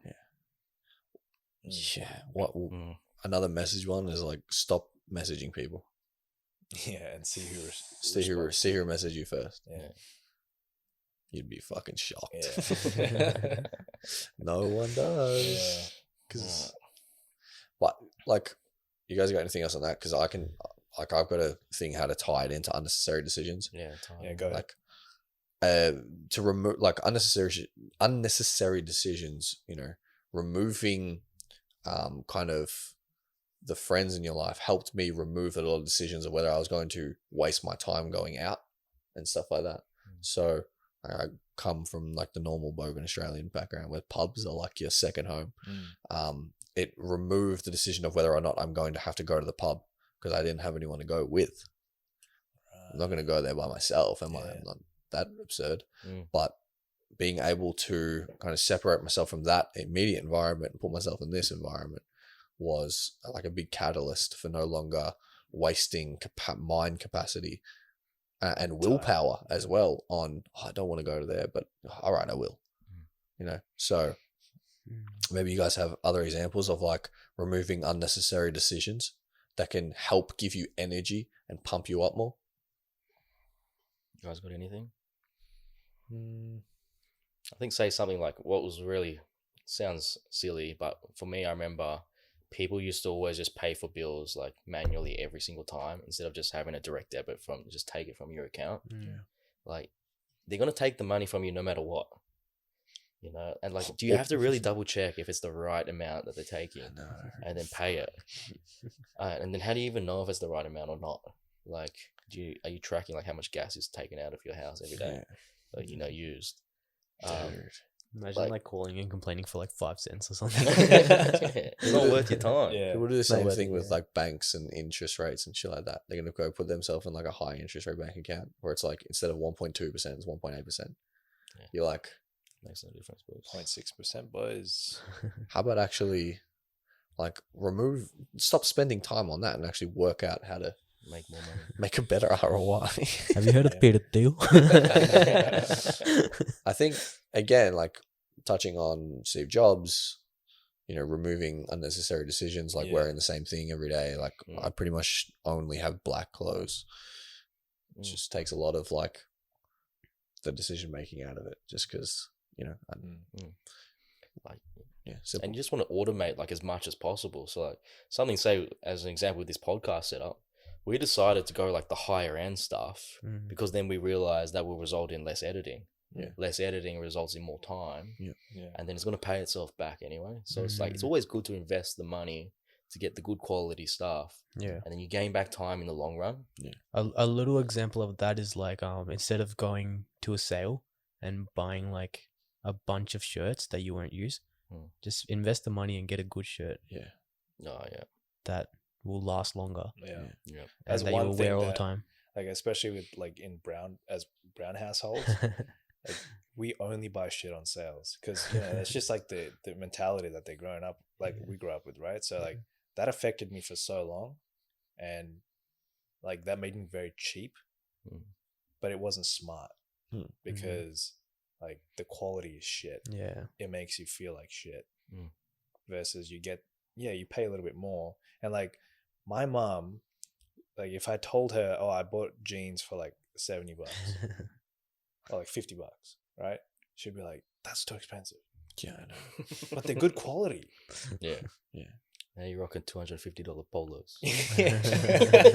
If I told her this was $250, she would fucking scream. Actually, we shouldn't tell the audience $250 polos. At the start of your journey, it's really stupid to get $250. It's very stupid. If you wear anything else other than $8 Kmart shirts, I'll come for you. $8 is too much for Kmart as well, man. Yeah, you can literally get shirts for like $5. Yeah. It's crazy. But yeah, like just buy cheaper stuff, but more quantity. But like you said, invest more and get the good shit. Yeah. When you deserve it. Yeah. I think another thing about removing those decisions, something that people don't know, like it's so common with us, but you can actually buy back time.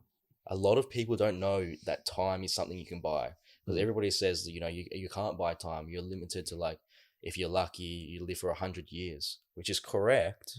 But how many of those minutes in that 100-year lifespan are you working, doing something you don't enjoy? If you actually get your finances right, you can buy back all of those amount of years. And some people, they're retiring into their 70s these days. We've found out through our way that we can retire before age 30, literally. It's not even a joke.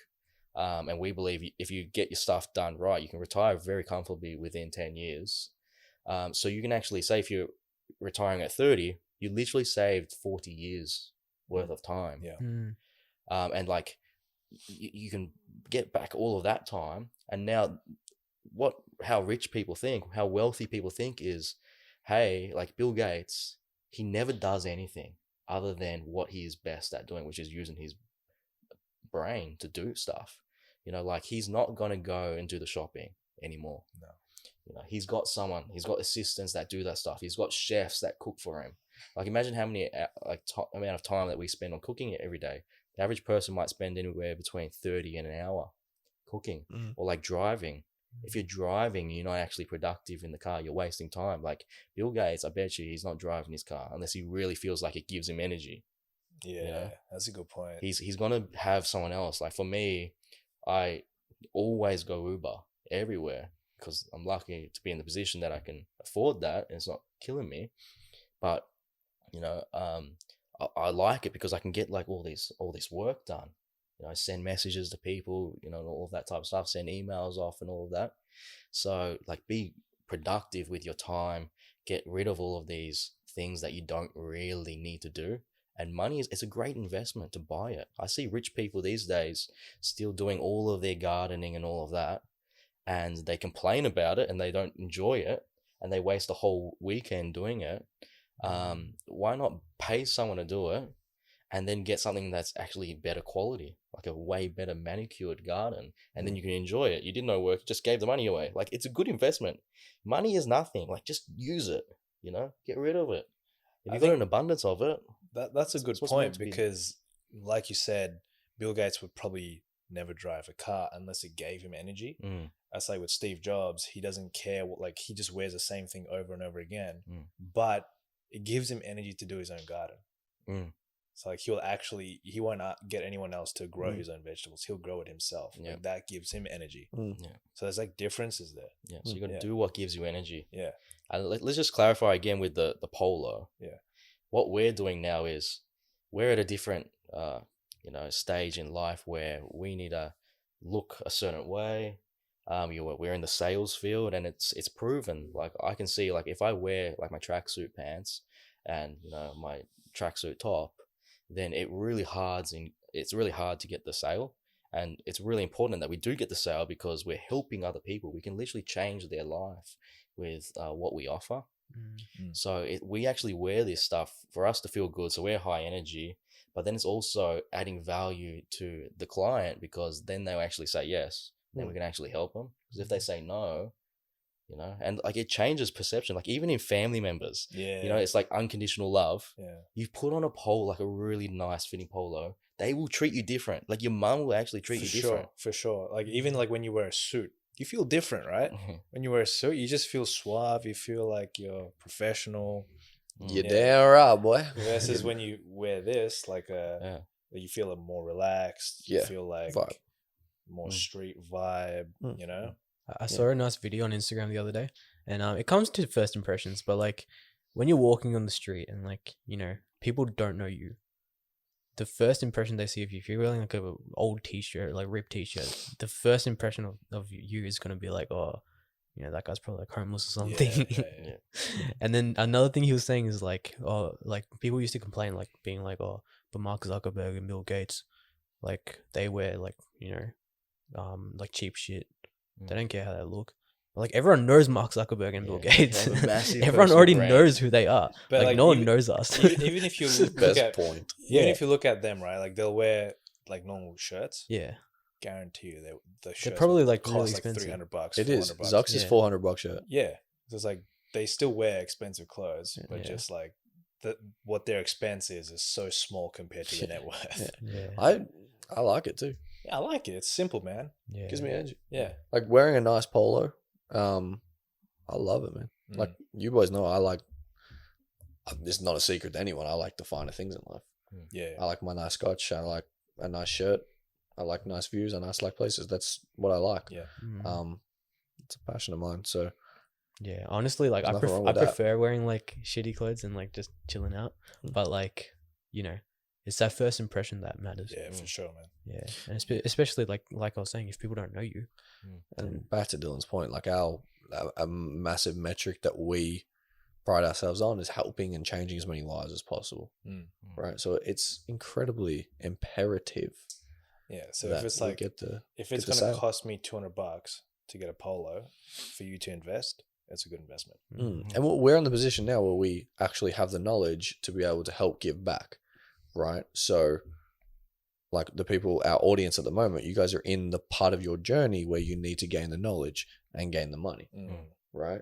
It's not like we're better and we get to earn more, better, like have more expensive clothes. It's like, all right, this is where our journey is. This is where your journey is. You know, put the amount of action and effort in, and we are an obvious and personal kind of reference for what you can become. Yeah. You know, we're literally just the couple of year version of what you are right now. Yeah. And it goes back to like when we were talking about the original dojo. You know, like think about when I was there, I didn't have the image. I had the original dojo, looks like terrible, clothes looked like terrible, but I was at the beginning of the journey, but the thing is, the knowledge was the same back then, but people weren't willing to trust, even though my brain was the same. You know, saying the same stuff as we're saying now, because of that image. Yeah. Now, you know, it's a completely different story. We've got all this nice stuff around us, nice house, you know, freedom. We don't have to work anymore. Right. Now, do we live, is the way the world works perfect, and is that actually necessary? I don't fucking know. Don't know. Who knows? It's not the point. The point is that it is, right? And, you know, we're trying to help as many people as possible. So we use what the world gives us. We take extreme ownership of everything in the world, and we go, okay, that's how it's working at this point in time. We're going to understand that, and we're going to make the necessary changes. So that's like one of the that's the importance of buying good quality stuff at a certain time in your journey. At a certain time in your journey, like another, probably we'll wrap it up with that soon. But one thing is watches, man. Like before, for me, like I never really got into watches because I'm like, I can just look at the time on my smartphone, right? Yeah. But then when I got this, man, or like it's a beautiful watch, I have started a collection of Seikos now because you got me into it. I'm like, it makes me feel a certain way, you know, like. I told my parents how much this cost. They're like, what the fuck? Why are you spending so much money on a watch? Yeah. Right? But dude, like it's a good investment. Yeah. A watch is the perfect materialistic kind of possession that emulates a hardcore headstart philosophy. But it also it's perfect for us because it is the best representation of time. Right. So it's like we value time. Yeah. That's the kind of mindset we have. And that's the kind of image we're showing. And small details and effort and the amount of work that goes into creating a watch like that. It's remarkable. You know, that's art right there. Yeah. Things like that are hard to create. Someone worked really hard to make this. There's beauty in that. Beauty in that, which means it's worth the price. Simple. For sure, man. Yeah. So that's up on the wall. We've got have the good shit. Have the good shit. Yeah. Yeah. Maybe an analogy that I heard from Donald Trump is he had a friend who was never a really successful guy, but he always had to fly first class. I'm not saying this is the right or wrong answer, but you got to look at what gives you energy. Like we're saying about all this stuff. Some of this stuff might not give you energy. It's what gives us energy. Yeah. But what Donald Trump was saying was he just had to fly first class and have the best of everything, because then it made him feel the best of everything.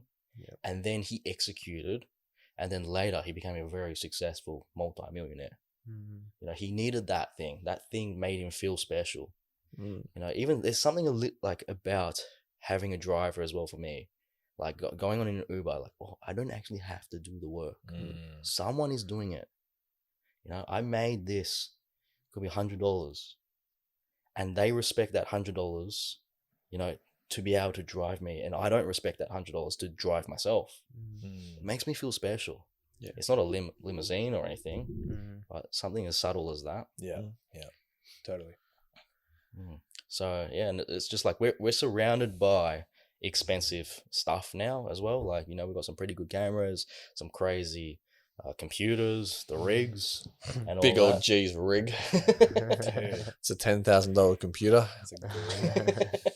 That's a clear lie. It's not $10,000. It's not 10,000. But yeah, at a certain point, having good quality stuff, you just feel better, because otherwise, if you have low quality stuff, it's always breaking. Like it's just even a knife.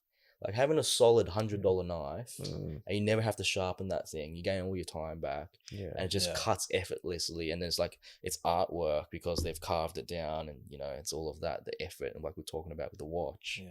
It becomes like, man, I'm using this beautiful thing, and it's satisfying, right? Yeah. Same as like lifestyle and like the place we're living at the moment. Like for me, it's a massive thing that we need to progress in the place that we live.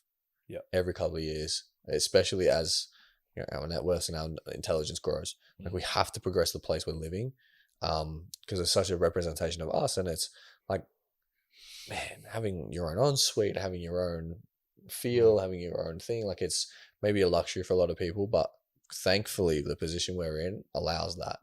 So it's like I need that. It makes me feel good. It gives me energy. But yeah, I want to tie back into the self-awareness as well. Like be self-aware enough that, especially if you're in that starting position, like you don't want to be flying first class if you can't afford it. Yeah. So be self-aware if it's like, if it's ego, or if it's actually gives you energy. Yeah, that's a good 100%. Point. 100%. Yeah. Dan Pena talks, and I think he gives some good advice, and that we can atone to this is like, if cars are your passion, you give you a lot of energy. Don't go and buy a Lamborghini. You can go to the Lamborghini store and look at Lamborghinis. You know, you can pump yourself up. Or even like some people would post pictures on the wall of like a Lamborghini. Yeah, pump them up. Something like that. Like surround yourself with that kind of good stuff, good shit, and then, you know, that's kind of like, all right, I want that. Now you need to understand that the necessary action needs to be taken to get that. I think that's like a good idea. Like what we usually say is like, if you actually at this stage, you probably need at least 6 figures of investments. You know, at least $100,000 realistically, because if I have $100,000 invested, generating, you know, 10 to 20%, maybe more per year, say it's 20%, you're gaining $20,000 every single year by doing nothing. So like that's one metric. We always say like, you don't really want to be thinking about this unless you got $100,000, 6 figures. And then another thing is like the 1% rule. You probably don't really want to buy materialistic items if it's more than 1% of your net worth. All right, unless it is an investment for you to make more money anyway. You know, like you don't want to, you know, so if you only have $100,000, you don't really, if it's not going to make you more money, make you more successful, it's not worth it. Like for some people, like if you buy an expensive handbag or something, will that generate more money for you? Is that actually an investment? For some people it is. Real estate agents and all of that, they really need to have that image. But one thing I noticed was like, a lot of real estate agents have like really nice cars, but it's for their image. Yeah, it's for the image. It's an investment for them. It's necessary. It's a cheap investment. Like a lot of people will look at it and be like, "Oh man, they can afford that. Like that's so cool." Yeah, but it's an investment for them. Imagine they rocked up in a beater. Yeah, it's like, oh god dang, you selling this house or stealing it? You building a bed in the bedroom in here? Dude, I can't believe you guys did that. Like it's that's good shit. We'll move on. Hopefully we made the point clear with that one. But the next one is like thinking in terms of being proactive rather than reactive. And what we mean by this is we're thinking about our lives like we're playing a game of chess. So we literally think so hard. We always think. And, the advice from most people is, oh, don't think so much. Just do it. It's always just do it. Yeah. Right? Goddamn Nike. We think so hard to see all of the paths that we can take in life and all of the obstacles that are down those roads. So then we're already prepared for them to hit us. So like maybe as a small example is, it's really sad to see. And these are the type of people that we're trying to help, is people with great intentions. We see people that are really hardworking, really sacrificing, really saving money and all of that. But the thing is, a lot of the time we see them that they're saving money in a bank account. And then that money just gets inflated away and it becomes worth nothing in the long run. So they had great intentions. They're doing all the right stuff, but they got hurt because they couldn't see the path of, hey, if I put my money in the bank, what actually happens in 50 years? It results in inflation. It's worth nothing. Or another example is we see the same people, but instead of putting the money in the bank, they sink their entire net worth into like a franchise business, like a traditional franchise business. Now, like just think about all of the unseen risks there. First is position sizing. You're putting all of your stuff, all your money in one thing. Second is, if it's a traditional business, what is the long-term trend? There's all these technology companies, e-commerce and all of this stuff coming to destroy those traditional businesses. And there's so much profit and it's, incentive for them to go after them and to ruin those type of businesses. And it's just sad to see, because through a lack of knowledge and a lack of thinking, they don't realize that this stuff could have actually been avoided. So it's so important. Like the famous way to say it in our world of investing is actually not think like a chess player. It's actually called like game theory. So you got to realize that everything you do in life is literally a game. It's literally like a board game. So like say if you're working at Nando's and you want to get to the top position, you got to think of it like a game. Here's all the players of the game. Here's the critical players of the game. It might be the boss. It might be the current manager. It might be the team leaders here. So they all have like hierarchy in the game.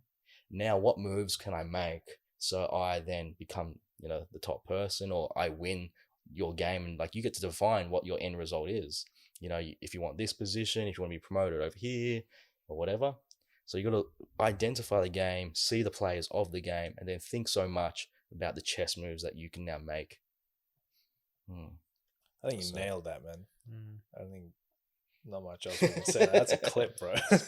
Yeah, but this is what we do. Like we literally say, think of 1,000 lifetimes. Yeah. Lifestyles. Yeah. So like the way investors think and traders think, and real smart business people, they think like this. It's all about, hey, let's make 1,000 different scenarios and let's see which ones have the highest probability of success. Not just the first idea that comes to your head, because we guarantee you that the first idea that comes to your head is just mathematics. It's so unlikely to be a great idea. It's probably a really terrible idea if you actually do the deep thinking about it. And I hear people all the time like, oh, the more I think, the more I realize that the idea wasn't good. That's the whole point.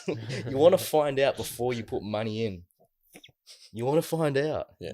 You don't want to take action and feel all motivated and then realize, oh, damn, there's a massive obstacle. I'm dead. Yeah, absolutely. So how would this tie back into energy? Like, how do we get energy from being less reactive? we get energy. Well, it's more about saving energy, because if you don't do this stuff, you're always reacting to the world, and the world's just knocking you around, throwing right hooks at your face. So people, they always feel like, you know, oh, the world's against me, the world's so hard and all that. And it is a tough place. But I think it's, if you can see how to think in terms of game theory, it can really help all of this. Yeah. So the laptop just died on us. So the next, any more points on that one? Nah, that's pretty much it. And yeah, I think it might, to be honest, like it might consume a bit of energy, like while you're in the planning stage, but it'll save you so much energy. Yeah, the long term. It's like if you're digging a hole, don't just dig with a fucking shovel. Yeah, build a machine to dig a hole. Yeah, right. That's a it good will take analogy, longer to build a machine, but you're gonna dig a hole way bigger. Yeah. Versus 100%. like if there's another person just digging with a shovel, he might start off earlier. Yeah, but it's not efficient. Yeah, that's a fantastic analogy. Or it's like like if you're digging for gold, build a machine that detects metal, and then build a machine that digs better. Don't just dig randomly. Don't just dig. Yeah. That's a massive point, because all we hear in like the bloody entrepreneurial, motivational kind of YouTube world is get off your ass and start doing it. What are you gonna do? It's always taken out of context as well. It's always taken out of context. It's like, oh, he didn't like. It's like clear advice, but again, like, he just told me G. He didn't tell me A. Yeah. Do you reckon that might be good advice for like someone that literally has done nothing there? There's obviously always levels to it, right? Yeah. But it's like it's trying to incite a very niche person who just literally does nothing to maybe do something. But I'm going to be honest with you, they're probably not watching that content anyway. No, right? That's true. So the person who's watching that content is actually trying to work out what the fuck to do. Yeah, they're already working. They're already working. Yeah. It's just like, what's the actual next step, et cetera, et cetera. And that's when it comes to, real, brick advice. Yeah. So. All right. The next thing is perspective. So what we've noticed is whenever we feel like low on energy and all of that, we feel like we're in a bit of a rut, then we like to go out and search for content that gives us a great perspective of how lucky and how fortunate we actually are. So we've got it written down here, Yeonmi Park. This was a lady who escaped North Korea, and we'll probably link it into the description. But if you see how terrible her life was and how much she had to go through, it will literally give you tears. And then you start to realize, man, like look around, like our life is so good. And that's just like one example. There's so many others. When I need perspective, sometimes I do two things. Obviously, draw on own experiences, which I'll get into, and also like, you guys ever watch those videos of like soldiers returning home, or like, they're rippers, or like young foster kids getting adopted.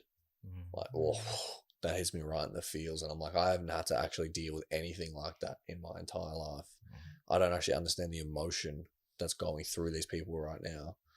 To be able to vicariously understand some of it, like, fire, my shit's good, man. I'm fine. So it's that. I think practicing gratitude comes back to that. Like, I got that idea from Shoe Dog, which is the book about how Nike was invented. We talk all about like, oh, don't just do it. But there's some good shit about really good. I was just joking. Really Nike, please sponsor us. Dude, I nailed another one. Fuck. Nike, I love you. I was just joking. But it just fit well. In the book, like he talks about like how he started selling shoes in America for runners. And there's a company in Japan called Tiger, and he started reselling Tiger in America under the name Blue Ribbon, right? Because he didn't have a name for his company at the time. And he went to Japan to actually negotiate with the CEO for distribution rights in America. And the CEO of Tiger in Japan was so he was so successful, and he wanted to know how he was successful. And the guy said he consciously practices being grateful 1,000 times a day. Wow. Yeah. So I'm like, I missed that in the book. Wow. I didn't even realize to do that. And then I started doing it, and it just pumps me out with so much energy. It's amazing. Yeah. Yeah. That's a ripper. Like, yeah, something that I realized, like, yesterday we just bought this couple $1,000 bicycle. Some people in the world would never be able to think of affording something like that. No. We take the stuff for granted. Like we got cameras there, TVs here, all of that stuff here. And the way we justify it in our head is, hey, this stuff gives us energy, so we have the ability to do more. We can inspire more people. We can help people with their finances. We can help ourselves with our finances. Because the thing is, back in the past, right, I tried my best to not get any of this stuff. And I only focused on the long-term vision of helping others. Yeah. I forgot to care about myself, and I burned myself out to the ground. So my energy was running at an all-time low, and it led to complete depression. So now, like, I really do buy the good stuff, but I like to have the perspective as well, and I feel like it's a balance of both. Yeah, for sure. Yeah. That's a ripper. Next one is like, the next one we've got on the list is actually an overarching kind of thing we've been talking about the entire podcast, which is helping others makes you feel good. Oh yeah.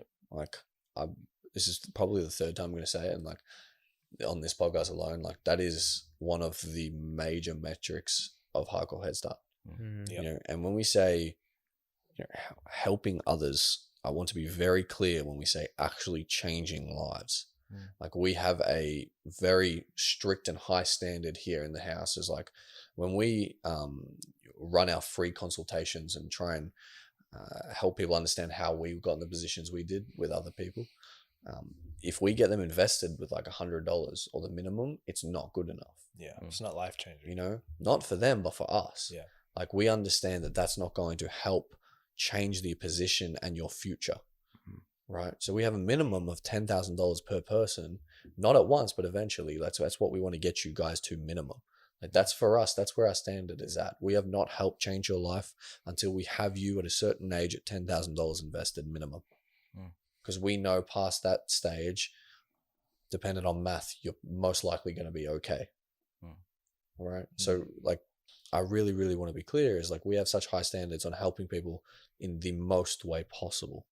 And for us, the younger you are, the easier it is. Yeah. Right. Less responsibilities, no debt.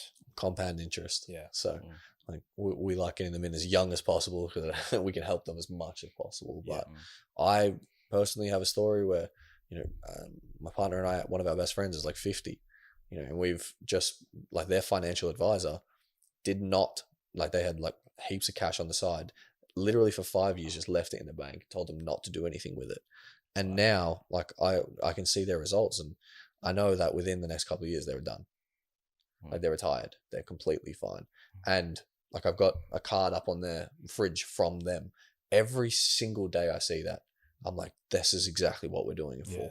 Every time we get a DM from you guys, or we get like a thank you or anything, like it seriously pumps us up and motivates us. It's how we keep going, and it's why we do everything we goddamn do, because like far out, we all are in an incredibly lucky position where we can have a majority of things we want easily. And we realize and understand that once you get to that point, it's only so good, but helping people is the true point of why we're fucking here. Yeah, I guess that's a collective why. That was really well said, Doc. Yeah, thanks, bro. Yeah, that was like really our well collective said. why, like why we want to be here. Why are we doing a Hardcore Headstart? But we also have like our own personal whys, right? Which gives us energy. And I think for me personally, my personal why, like I had an experience when I was in India for the first time, and I was just in class, and I was with this kid who was really smart, but he was poor. His parents didn't have anything, but he wanted to study hard. And he was the type of, like, he was in a family where, like, if he didn't come first, he would literally get smacked. He came second one time and he got smacked. God damn. Just for coming second. Like, he's so smart, but he had nothing. And this one time, like, I used to steal a lot of stuff. Like, this one time I stole money from my auntie and uncle in India. And I went to the stationery shop and I bought him a bunch of stuff so that he could study. That feeling that I got in that moment really was life-changing. Like, I just felt like, I did something for someone else, and it made me feel a certain way. Like that was the first time I felt like something really real inside, and that carried on throughout. So like helping other people gives you that energy. Yeah. And that's one of my whys, and otherwise like helping out my family.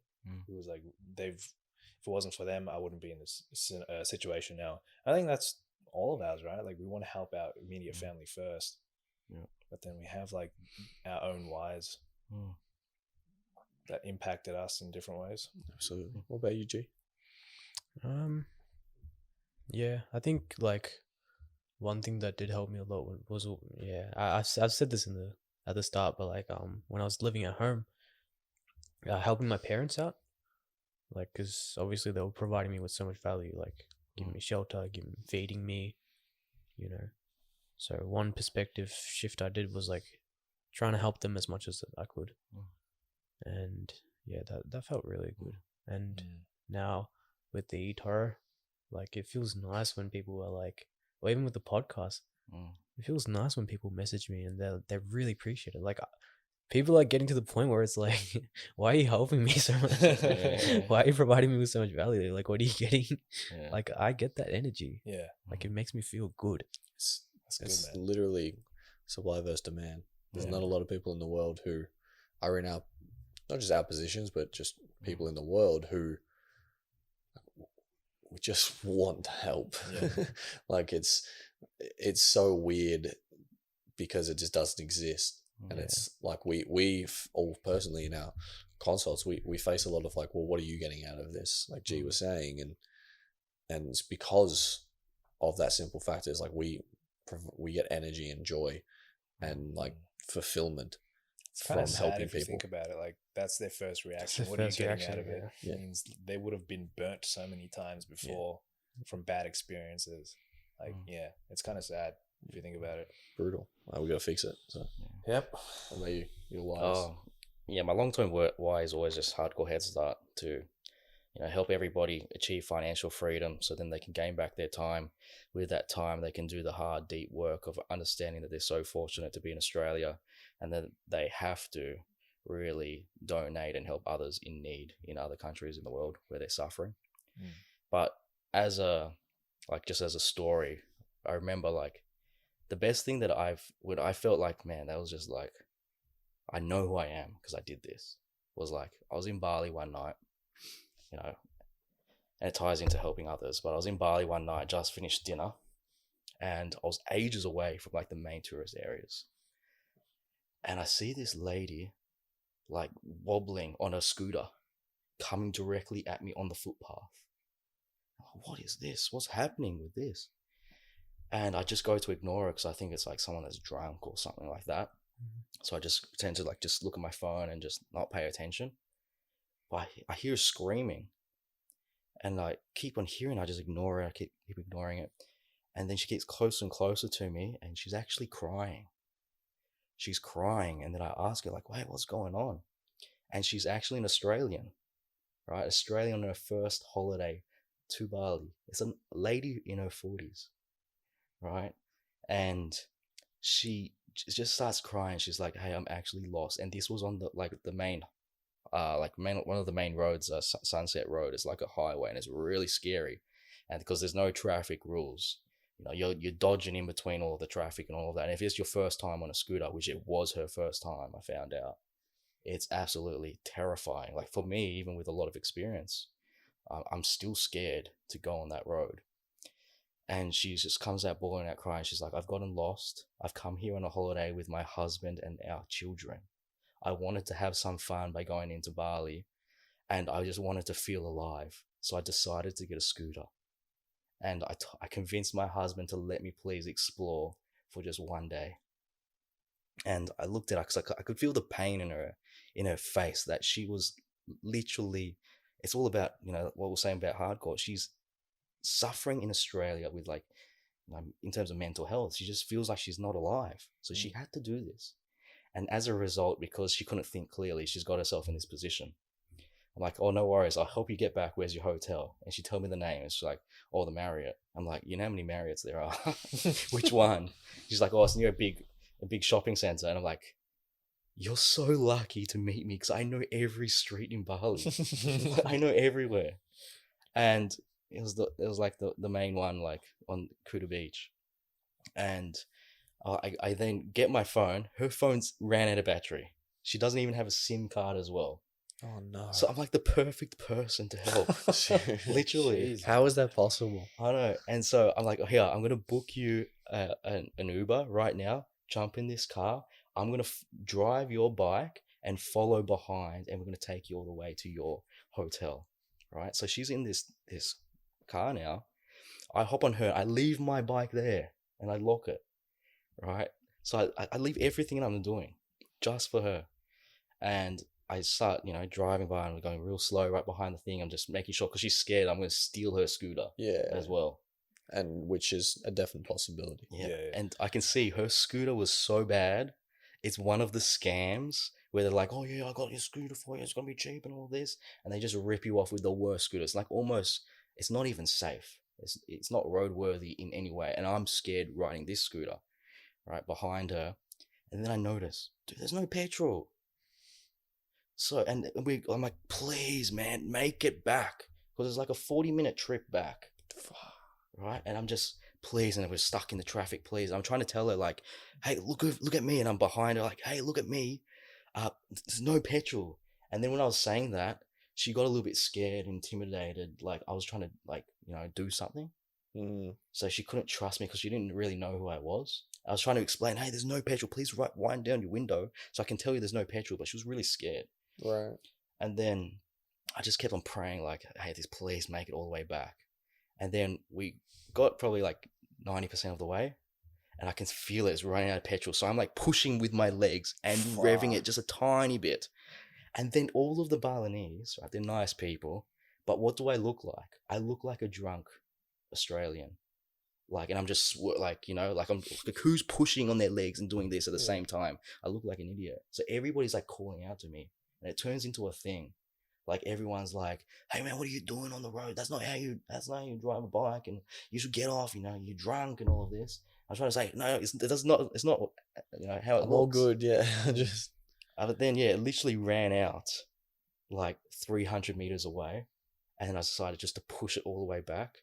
And then I found her at the hotel. She was crying with her husband and her kid in her arms. And then they just like thanked me, and they like the guy offered to pay me and all of this stuff. Like how can I repay you and all that? So just don't worry about it. That's what we're meant to do. Damn fucking right. That's what we're meant to do. That's a good shit, man. Let's go, boys. That's like connection. Energy. It was wild, man. It was just like I proved it to myself in that moment. Like, fuck, I'm actually good. Yeah, that's what I'm capable of. Yeah. Now, how do we do that on a big scale? Damn, best, man. I ain't gonna follow that with anything. Damn, boys. That's beautiful. So help other people. Fire, Dude, that's boys. crazy. But I felt good for a week. Yeah. And even recalling it, I still feel good. Yeah. Tingles, It's been years. Tingles? Yeah. Dude, that made me feel good. Yeah. Hey, it gets you emotional, right? Yeah. That's what we're doing. Fuck, this shit is so big and people don't get it. We're just out here like, fuck, man.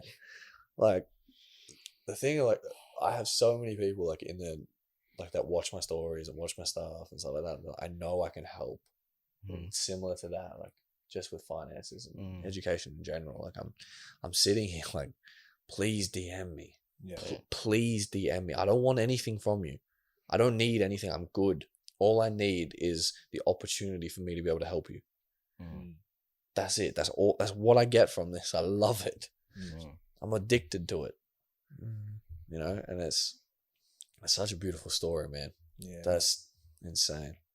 All right, boys. So we got book recommendations. Yeah. So for this podcast, we recommend Man's Search for Meaning. That's by Victor. Frankl. Do you know his last name? Victor E. Frankl. Yes. Victor Franco. Frankl. Yeah.